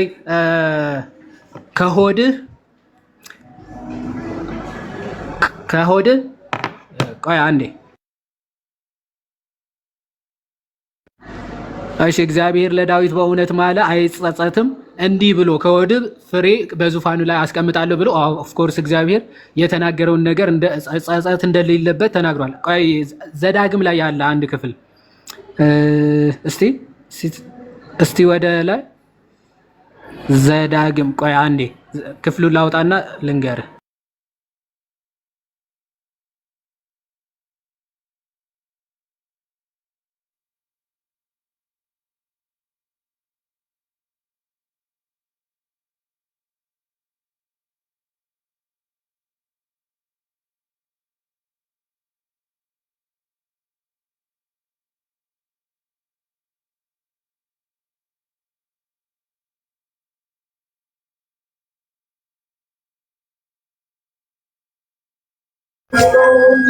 ጨረስክ? ቆይ አይ ቲንክ ዘሁልቅ 23:19 እስቲ ዘሁልቅ 23:19 አይ ገና ነኝ ጥቅስ እየሰጠሁሽ ነው። የመጀመሪያው አንደኛ ሳሙኤል ምዕራፍ 29:15 አይ ቲንክ ዘሁልቅ 23:19 እስቲ ይኸው ዘሁልቅ 23:19 ላይ በደንብ ስሚ። ዘሁልቅ 23:19 ላይ እንዲህ ይላል ሐሰትን ይናገር ዘንድ እግዚአብሔር ሰው አይደለም። ኦኬ ይጸጸትም ዘንድ የሰው ልጅ አይደለም። እርሱ ያለውን አያደርገውምን የተናገረውን ሳይፈጽምምን ይላል። ስለዚህ እግዚአብሔር ምን አለ? ሐሰት አይናገርም። እግዚአብሔር ምን አለ? አይጸጸትም። ይጸጸት ዘንድ የሰው ልጅ አይደለም፣ እንደ ሰዎች የሚጸጸት አምላክ አይደለም ብሎ መጽሐፍ ቅዱስ ይነግረናል። ስለዚህ ሁለት ጥቅሶች ለናሙና ሰጠዎች ማለት ነው። ስለዚህ የማይጸጸተው አምላክ ዘፍጥረት ምዕራፍ 6 ላይ እንሂድና ዘፍጥረት ምዕራፍ 6 ከቁጥር 6 ላይ ለምንድን ነው እንዲህ ብሎ የተናገረው የሚለውን የተወሰነ ልንገርሽ በአጭሩ ለመናገር ያክል ማለት 6:6 እንዲህ ይላል እግዚአብሔርም የሰውን ክፋት በምድር ላይ እንደበዛ የልቡ ሐሳብም ምኞትም ሁልጊዜ ፈጽሞ ክፉ እንደሆነ አየ ይላል። የማን የሰው ልጆችን ኃጢአት በምድር ላይ እንደበዛ እና የልቡ ሐሳብና ምኞቱ ደግሞ በጣም ክፉ እንደሆነ ተመለከተና እግዚአብሔርም ሰውን በመፍጠሩ በምድር ላይ ተጸጸተ ይልና በልቡ ማዘነ ይላል። እግዚአብሔርም የፈጠርኩትን ሰው ከምድር ላይ አጠፋለሁ፣ ከሰው እስከ እንስሳ እስከ ተንቀሳቃሽም እስከ ሰማይ ወፍም ድረስ ስለፈጠርኳቸው ተጸጽቻለሁና አለ። ኖህን ግን ይላል እስቲ ቁጥር 8 ኖህን ግን በእግዚአብሔር ፊት ሞገስን አገኘ ይላል። አሁን በጣም እርሱ ኮንትራዲክት የሚያደርግ ይመስላል። እግዚአብሔር ሰው በመፍጠሩ ከተጸጸተ፣ ኖህ ደግሞ ሰው ነው፣ ግን በእግዚአብሔር ፊት ሞገስ ያገኘ ሰው ነበረ። ስለዚህ ኖህን አሁን ተጸጸተ እየተባለ ያለው ከምድርም ሊያጠፋው ነው ሰው ብሎ ሲናገር እግዚአብሔር ኦኬ መፍጠር አልነበረብኝም ሰው ከምድር ላይ ላጠፋው ይገባል ብሎ እየተናገረ ነው አይደለም። እንደዛ እያለ ከሆነማ ኖህም ሰው ነው ሊጠፋ ይገባ ነበረ። በቃ ሰው የሚባል ፍጥረት አልፈልግም መፍጠር አልነበረብኝም እያለ ነው ብለን የምንረዳው ከሆነ ስለዚህ ኖህ ሊቀር አይገባውም። ኖህና ቤተሰቦቹ ማለት ነው፣ እነሱም ሰዎች ስለሆኑ። ታዲያ ምን እያለን ነው እግዚአብሔር? ይሄ ሜታፎሪካል ኤክስፕሬሽን ይባላል፣ ወይም ደግሞ ምሳሌያዊ አገላለጽ ምሳሌያዊ አገላለጾች ናቸው። ለምሳሌ እዛው ዝቅ ብሎ ምድርም በግፍ ተሞላች ይላል። ኦኬ ምድር በግፍ ተሞላች። ይኸው ቁጥር 11 ላይ ምድርም በእግዚአብሔር ፊት ተበላሸች፣ ምድርም ግፍን ተሞላች ይላል። ኦኬ ግፍ አሁን አካል ግዘፍ ኖሮት ምድርን የሚሞላ ነገር ነው አይደለም፣ አገላለጽ ነው። በጣም ትልቅ ግፍ ወይም ደግሞ ትልቅ ኃጢአት ሰሩ ማለት ነው እንጂ ግፍ የሆነ አካል ኖሮት መሬትን ይሞላታል? አይሞላትም። ልክ እንደዚያ እግዚአብሔርም የማይጸጸተው አካል ተጸጸተ ተብሎ ሲነገርለት ምን ማለት ነው? ጸጸት ማለት ትርጉሙ ምንድን ነው? ኦኬ የሆነ ነገር እንዲህ ይሆንልኛል ብለህ አድርገው ከዛ እንዳሰብከው ሳይሆን ሲቀር አይደለ ጸጸት የሚባለው። እግዚአብሔርም የሰው ልጅ ኃጢአት በደል እንዲሰራ ነው የፈጠረው። አፈጣጠሩ ለዛ ዓላማ ነበር እግዚአብሔር የፈጠረው አይደለም። ሰውን የፈጠረው ምንድን ነው? ክብሩን እንዲወርስ ዘላለም እያመሰገነው ከእግዚአብሔር ጋር እንዲኖር ነበረ እግዚአብሔር የፈጠረው። የሰው ልጅ ግን ነፃ ፈቃዱ ተጠቅሞ ምን አደረገ ማለት ነው? ኃጢአትን ሰራ፣ ግፍን ሰራ፣ እግዚአብሔርን በደለ። ስለዚህ ይሄንን አገላለጽ ለመጥቀም እግዚአብሔር አምላክ ሰውን ከእሱ ጋር እንዲኖር እርሱን እያመሰገነ የዘላለም ሕይወት እንዲወርስ የፈጠረውን የሰው ልጅ በራሱ ፈቃድ ግን ምን አደረገ? እግዚአብሔርን ካደ፣ ኃጢአትንም እየተለማመደ ማድረግ ጀመረ። ይህንን ኃጢአቱ ደግሞ ለመግለጽ ማለት ነው ምን ያክል የከፋ ኃጢአት እንደሰራ ለመግለጽ የማይጸጸተው አምላክ ተጸጸተ ተብሎ እስኪነገርለት ድረስ ማለት አገላለጽ ነው። ኃጢአቱ ልኬትና መጠን እንደሌለው ለማሳየት ማለት ነው። ልክ ለምሳሌ አንድ በጣም ትልቅ የሆነ ሰው ብታገኙ ይሄ የሰማይ ስባሪ የሚያክል ሰውዬ ይባላል። ሰማይ ይሰበራል እንዴ? ሰማይ ይሰበራል? አይሰበርም። ለምን የሰማይ ስባሪ ይባላል ታዲያ? በጣም ግዙፍ ነው፣ በጣም ትልቅ ነው ለማለት ማለት። ልክ ሰማይ የሚሰበር ሸክላ የሆነ እንደዛ እንዳልሆነ ሁሉ ግን ሜታፎሪካሊ ለመግለጽ ስንጠቀም ግዙፍ ነው፣ በጣም ትልቅ ነው ለማለት የሰማይ ስባሪ ብለን እንደምንገልጸው የሰው ኃጢአትን በጣም ትልቅና የሚያስነውር ለመሆኑ ለመግለጽ እግዚአብሔር ከፈጠረበት ዓላማ የወጣ ኃጢአት ሰራና እግዚአብሔር ተጸጸተ ተብሎ ተገለጸ። የአገላለጽ እንጂ እግዚአብሔር አይጸጸተም ማለት ነው። እሺ በጣም አመሰግናለሁ። ሌላው ደግሞ ኢየሱስ ሰዋዊ ባህሪነቱን ተመልክቼ ሰው ነው ሰው ሆኖ ሳለ አምላክ ለምን ትሉታላችሁ ብዬ ስጠይቅ ደግሞ ምድር ላይ ነው ሰው የሆነው ትሉኛላችሁ። ከዛ ትንቢተ ሚልክያስ 3:6 ላይ ደግሞ እግዚአብሔር እንደማይለዋወጥ ይናገራል እና ለምን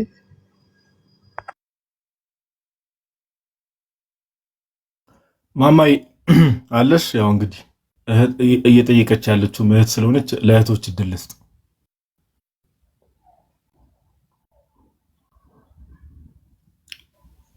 አለሽ ማማይ? ኦኬ እሺ። ወይ ምን አልከኝ? አልሰማሁም ነበር።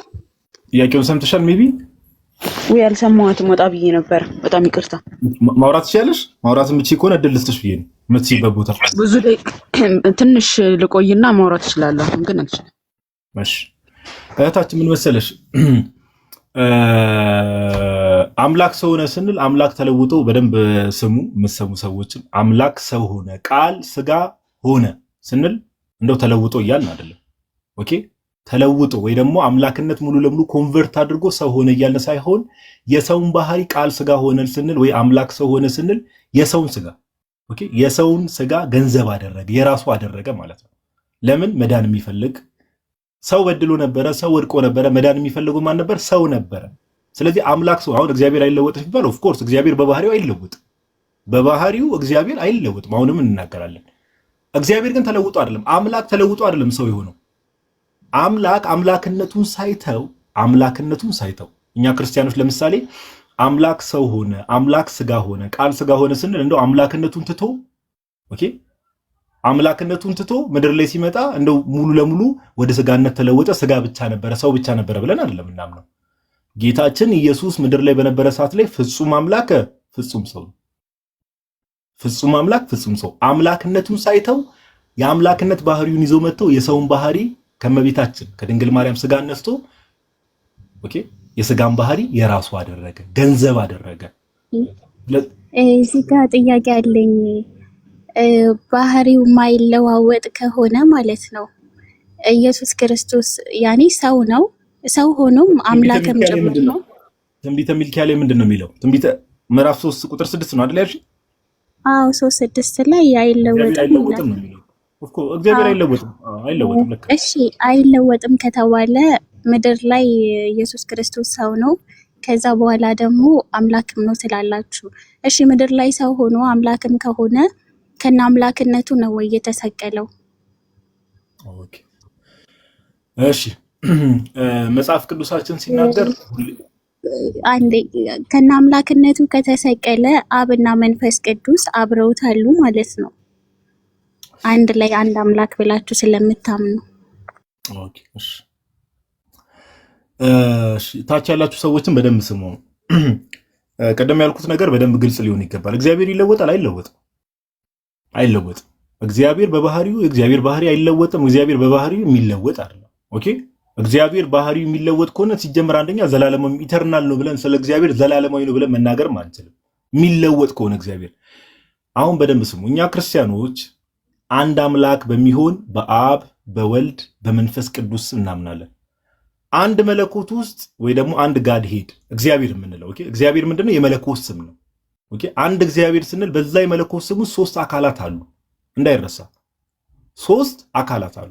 3 አካላት ስንል ደግሞ እንደው የሆነ ቦታ ቁጭ ቁጭ ያሉ ዙፋን ላይ እንደ ተቀመጡ እኛ በሰውኛ እንደምናስበው አካል ስንል ለምሳሌ አሁን ጋዲሳ አካል አለው ሲባል እጅ አለኝ፣ እግር አለኝ፣ አፍንጫ አለኝ፣ አይን፣ ጆሮ፣ ዮሐድም እንደዛው፣ አያትም ስትባል እንደዛው። ከቅድስት ሥላሴ አንጻር ግን ከአምላክ አንጻር ስንናገር ግን አካል ስንል ፐርሰን ኦኬ ስለ ፐርሰን አይደል እያወራን ያለ ነው። አካል ስንል 3ቱ አካላት ስንል 3 እኔ ማለት የሚችሉ አካላት ማለት ነው። ሰፓሬት የሆኑ ኦኬ አብ ወልድ አይደለም። ያው ሁሌ ይሄን ትምህርታችንን ታውቁታላችሁ። አብ ወልድ አይደለም፣ አብ መንፈስ ቅዱስ አይደለም፣ ወልድም አብ አይደለም፣ ወልድ መንፈስ ቅዱስ አይደለም። 3ቱም አብ ነው አባት ነው፣ ወልድም ወልድ ነው፣ መንፈስ ቅዱስ መንፈስ ቅዱስ ነው። 3 ሰፓሬት አካላት አሉ፣ አብ ወልድ መንፈስ ቅዱስ እኔ ማለት የሚችሉ። አምላክ ሰው ሆነ ስንል አብም ወልድም መንፈስ ቅዱስም ቅድም አንድ ነገር አስምሪ ወደዚህ ከመምጣት በፊት አብ ወልድ መንፈስ ቅዱስ 3 አካላት አንድ መለኮትን ወይ ደግሞ አንድ ዲቪኒቲን ሼር የሚያደርጉ ኦኬ ለምሳሌ አብ ከመንፈስ ቅዱስና ከወልድ ተለይቶ አብ ለምሳሌ አምላክ ተብሎ ይጠራል? ኦፍ ኮርስ ይጠራል። መጽሐፍ ቅዱሳችን ላይ አብ አምላክ ተብሎ ተጠርቷል። ወልድ አምላክ ተብሎ ይጠራል? ኦፍ ኮርስ አምላክ ተብሎ ይጠራል። መንፈስ ቅዱስ አምላክ ወይም እግዚአብሔር ተብሎ ይጠራል? ኦፍ ኮርስ እንደዛ ተብሎ ይጠራል። መጽሐፍ ቅዱሳችን በግልጽ ስለሚናገር ኦኬ አምላክ ሰው ሆነ ስንል አብ ወልድ መንፈስ ቅዱስ ይቅርታ አምላክ ሰው ሆነ ስንል አብ ወልድ መንፈስ ቅዱስ ሰው ሆነ እያለ ነው አይደለም። የኛ ክርስቲያኖች እምነት እንደዛ አይደለም። አምላክ ሰው ሆነ ስንል አብ ወልድ መንፈስ ቅዱስ አይደለም። ቅድም እንዳልኳችሁ የአካል ሶስትነት ስላለ 3 ፐርሰኖች ስላሉ ከ3ቱ አካል አንዱ ወልድ ነው ስጋ የሆነው ቃል ነው ስጋ የሆነው። አብ ስጋ አልሆነም፣ መንፈስ ቅዱስ ስጋ አልሆነም። ኦኬ የሰዎችን ስጋ ገንዘብ ያደረገው የራሱ ያደረገው ከዛ ከመጣም በኋላ ፍጹም አምላክ ፍጹም ሰው የሆነው ማን ነው? ወልድ ብቻ ነው። ለዛ ነው ስለ ቤዛነት ኦር ቤዛ ማን የሆነን ብለን ስንናገር ስለ ወልድ የምናወራው። ለዛ ነው እህታችን አያት ይሄን ነገር ጭንቅላታችሁ ላይ ያዙና አንዴ ቆይ ሐሳቤን ልጨርስና ሲሞት ማን የሞተው? ኦኬ ሲሞት ማን የሞተው ከተባለ አምላክ በስጋ ነው የሞተው። አምላክ ጌታችን ኢየሱስ ክርስቶስ ፍጹም አምላክ ፍጹም ሰው ነበረ። በማን ፐርሰን ላይ ከሆነ በቃል ፐርሰን ላይ ወይ ደግሞ እኔነቱ የማን ነው? የቃል ነው።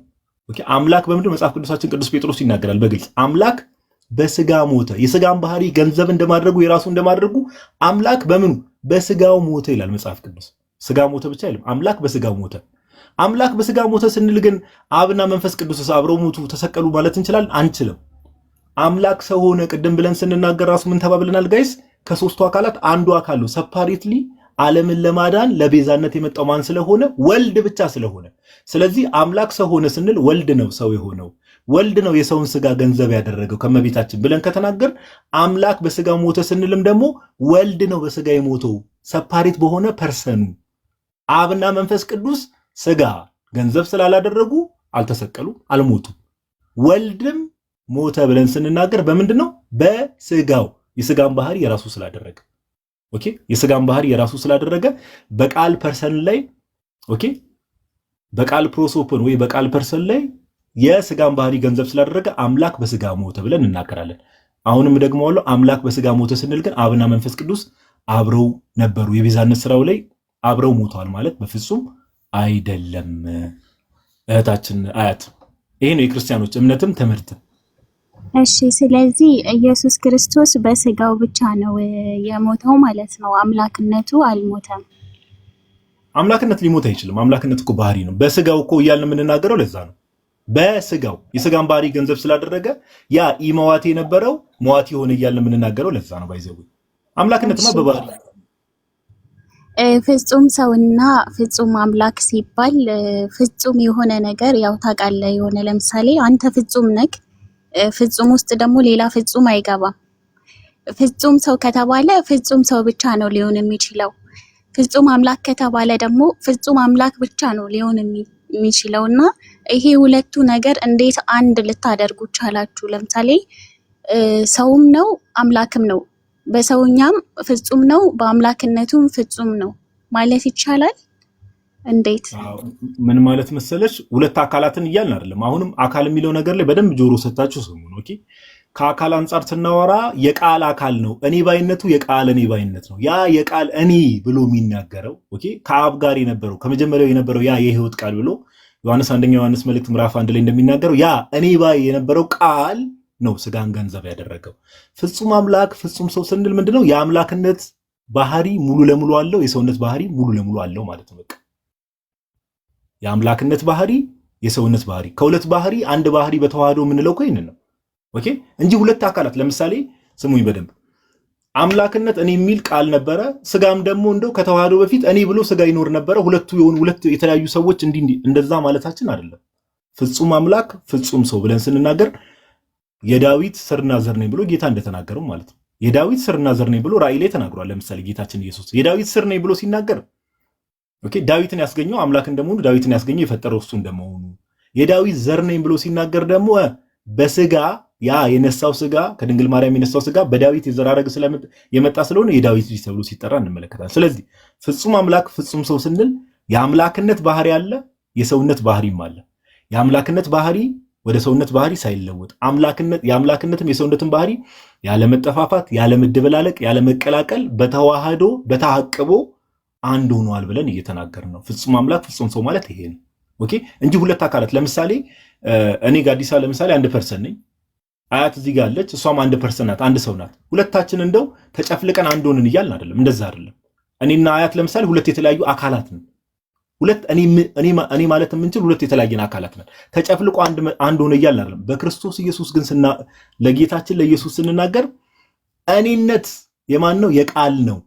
ያ እኔ ከዘላለም እኔ ብሎ ይናገር የነበረው ያ ቃል ነው። የስጋን ባህሪ ስጋን ነሳ፣ ገንዘብ አደረገ እንጂ ሌላ ሁለተኛ ሰው መጥቶ እሱ ላይ ተጨፍልቆ ሁለት ሰዎች ሁለት የተለያዩ አካላት ተጨፍልቆ አንድ ሆኑ የሚል እምነት የለንም። ፍጹም አምላክ ፍጹም ሰው ስንል ፐርፌክት ጋድ ፐርፌክት ማን ስንል የአምላክነት ሙሉ ባህሪ አለው፣ የሰውነትም ሙሉ ባህሪ አለው። ሳይጠፋፉ ሳይደበላለቁ በታቅቦ በተዋህዶ አንድ ሆኖ በክርስቶስ ኢየሱስ ውስጥ አለ ማለት ነው። እህታችን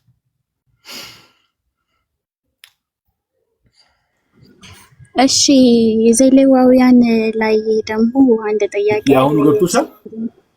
አዎ ገብቶኛል።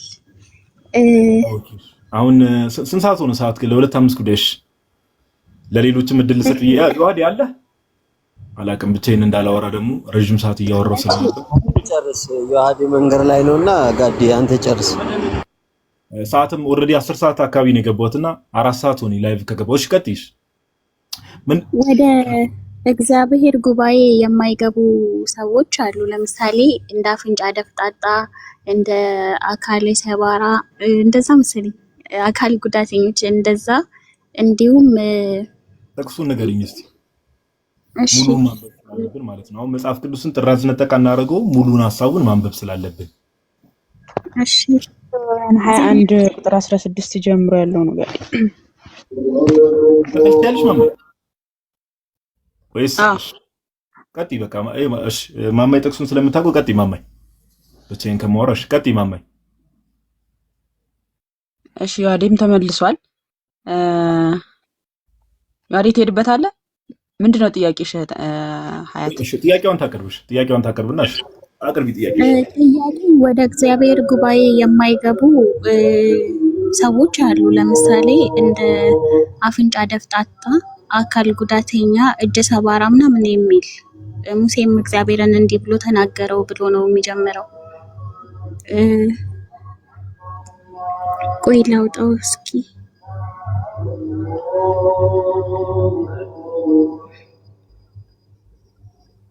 ቆይ አንዴ ጥቅሱን ላውጣው። ጥቅሱ ላይ ጥያቄዋ ምን እንደሆነ ብናውቅ ጥሩ ነበር፣ ሰዓቱን በአግባቡ ለመጠቀም ትያለሽ። እና ማማ እንዴት ነሽ? ሁሉ ሰላም? ጥቅሱ ላይ የኔ ጥያቄ ለምንድን ነው እነዚህ ሰዎች አምላክ አይደል የፈጠራቸው? ለምንድን ነው የበታችነት ስሜት እንዲሰማቸው አድርጎ ወደ እግዚአብሔር ጉባኤ ሊገቡ የማይችሉት? ለምሳሌ ከካም፣ አፍንጫ ደፍጣጣ ምናምን እነዚህ ራሳቸው ፈልገው አይደለም ይሄ ነገር እንትን ያለው። ጥያቄ እሱ ነው። ቀጥይ ማማ ይበቃ። እሺ ዮሐድ እያለ ግን እኔ መቀጠሌ አግባብ ነው? ጋዲ ችግር የለውም ኖርማል ነው። ቀጥይ። ከቀደም ጀምሮ ስናወራ ነበር እኔና ዮሐድ። ቀጥይ። ከቁጥር 16 ጀምሮ ምንድነው የሚለው? እግዚአብሔርም ሙሴን እንዲህ ብሎ ተናገረው፣ ለአሮን እንዲህ ብለህ ንገረው፣ ከዘርህ በምትወልዳቸው ነውር ያለበት ሰው ሁሉ የአምላኩን እንጀራ ያቀርብ ዘንድ አይቅረብ። እውር ወይም አንካሳ ወይም አፍንጫ ደፍጣጣ ወይም ትርፍ አካል ያለው ወይም እግረ ሰባራ ወይም እጀ ሰባራ ወይም ጎባጣ ወይም ድንቅ ወይም አይነ መጭማጫ ወይም እከካም ወይም ቋቁቻም ወይም ጃንደረባ ነውረኛ ሁሉ አይቅረብ። ከካህኑ ከአሮን ዘር ነውር ያለበት ሰው የእግዚአብሔርን የእሳት ቁርባን ከምን አንጻር ነው እየተነገረ ያለው? ከክህነት አንጻር ማለት ነው። ከካህኑ ከአሮን ዘር ነውር ያለበት ሰው የእግዚአብሔርን የእሳት ቁርባን ያቀርብ ዘንድ አይቅረብ። ለማቅረብ አይችልም ማለት ነው። ለምሳሌ መስዋዕት አፍንጫ ደፍጣጣ ምናምን ከሆነ ለምሳሌ መስዋዕት ሲሰዋ ማሽተት ይችላል። ከዛ አንጻር ማለት ነው አይቅረብ፣ ነውረኛ ነው። የአምላኩን እንጀራ ያቀርብ ዘንድ አይቅረብ። ግን እዛው ጋር መለስ ብሎ ምን ይላል?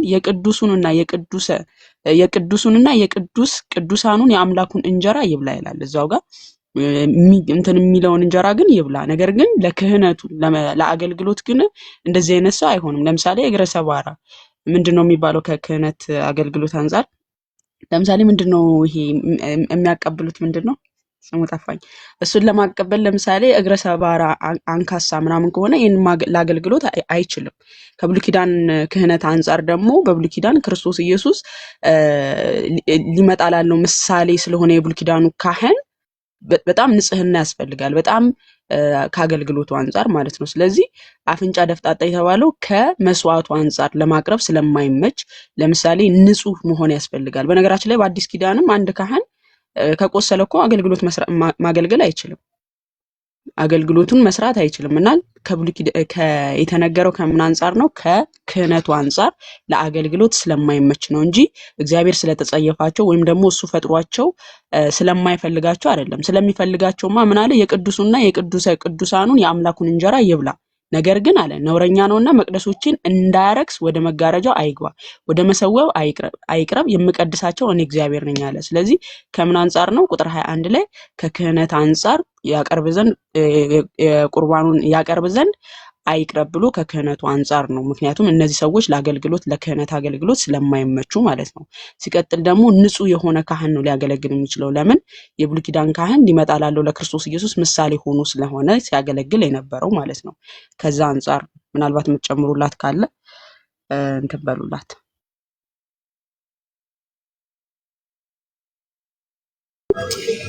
እሺ የጨረሽ ማማዬ?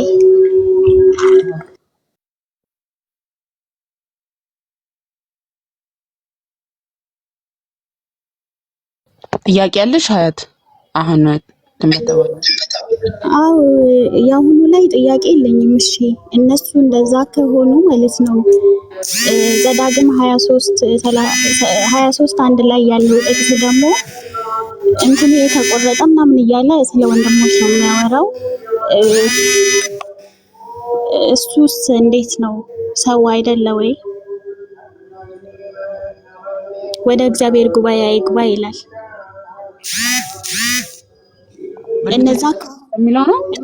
እነዛ ካህን ከተባሉ ካህኖች እነዛ ካህናት ከተባሉ ይሄ ደግሞ እንትን ያለ ቃሉን መጠቀም አልፈልግም፣ ግን ብልቱ የተቆረጠ ወደ እግዚአብሔር ጉባኤ አይግባ ብሎ ይናገራል። ስለዚህ ሰው አይደለም ወይ? ካህንም አይደለም ይሄ ሰው። ለምን ወደ እግዚአብሔር ጉባኤ እንዲገባ ተከለከለ? ኦኬ እሺ፣ ይወዳለ ወይስ ሊዱ? ቀጥይ ማማ።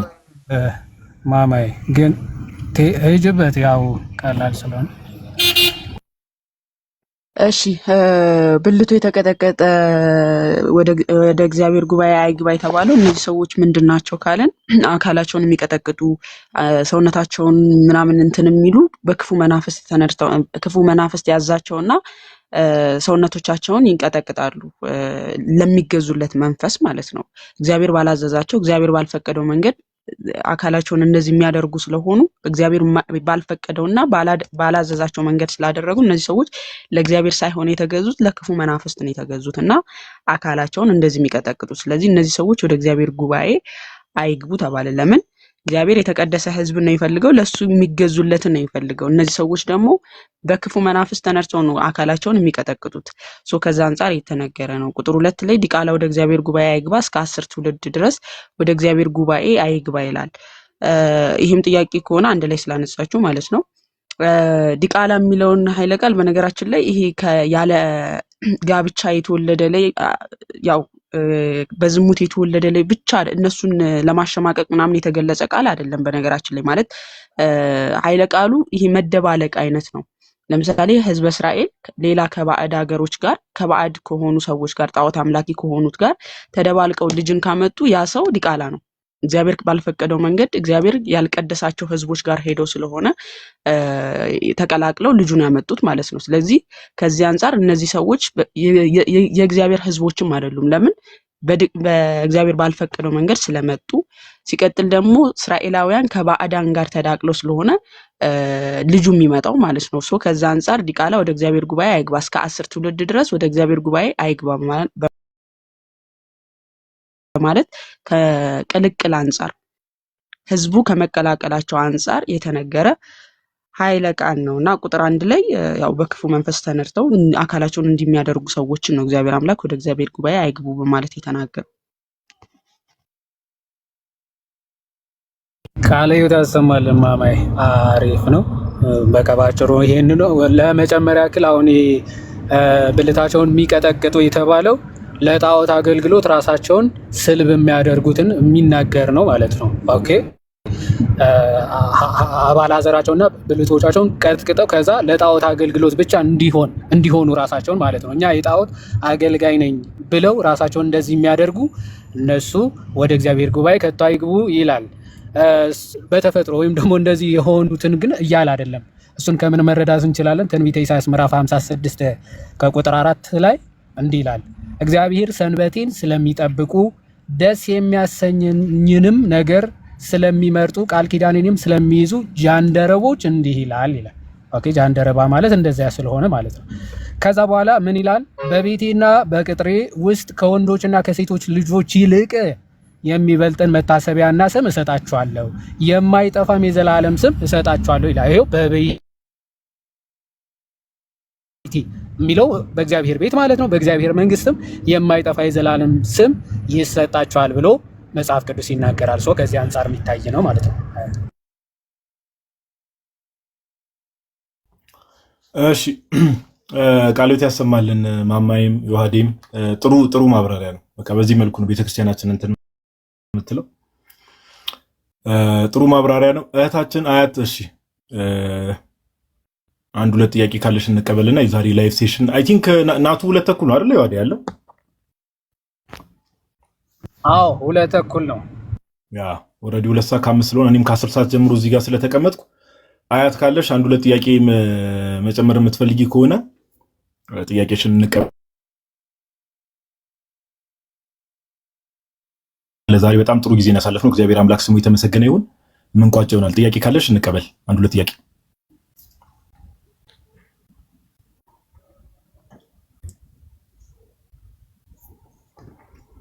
ሜቢ ጭራሽ መሰለኝ ስራ ተጠርተን መጥቶባት ያ ሰላም ብያለሁ። እንዴት ናችሁ? ሴትዮ እንዴት ነሽ? ደህና ነሽ? አለሁ እግዚአብሔር ይመስገን። ጋዲ እንዴት ናችሁ? እዚህ ቤት በቃ መዝሙር ከፋች ካልሆንኩ እያልሽ ነው አሉ። ምንድን ነው?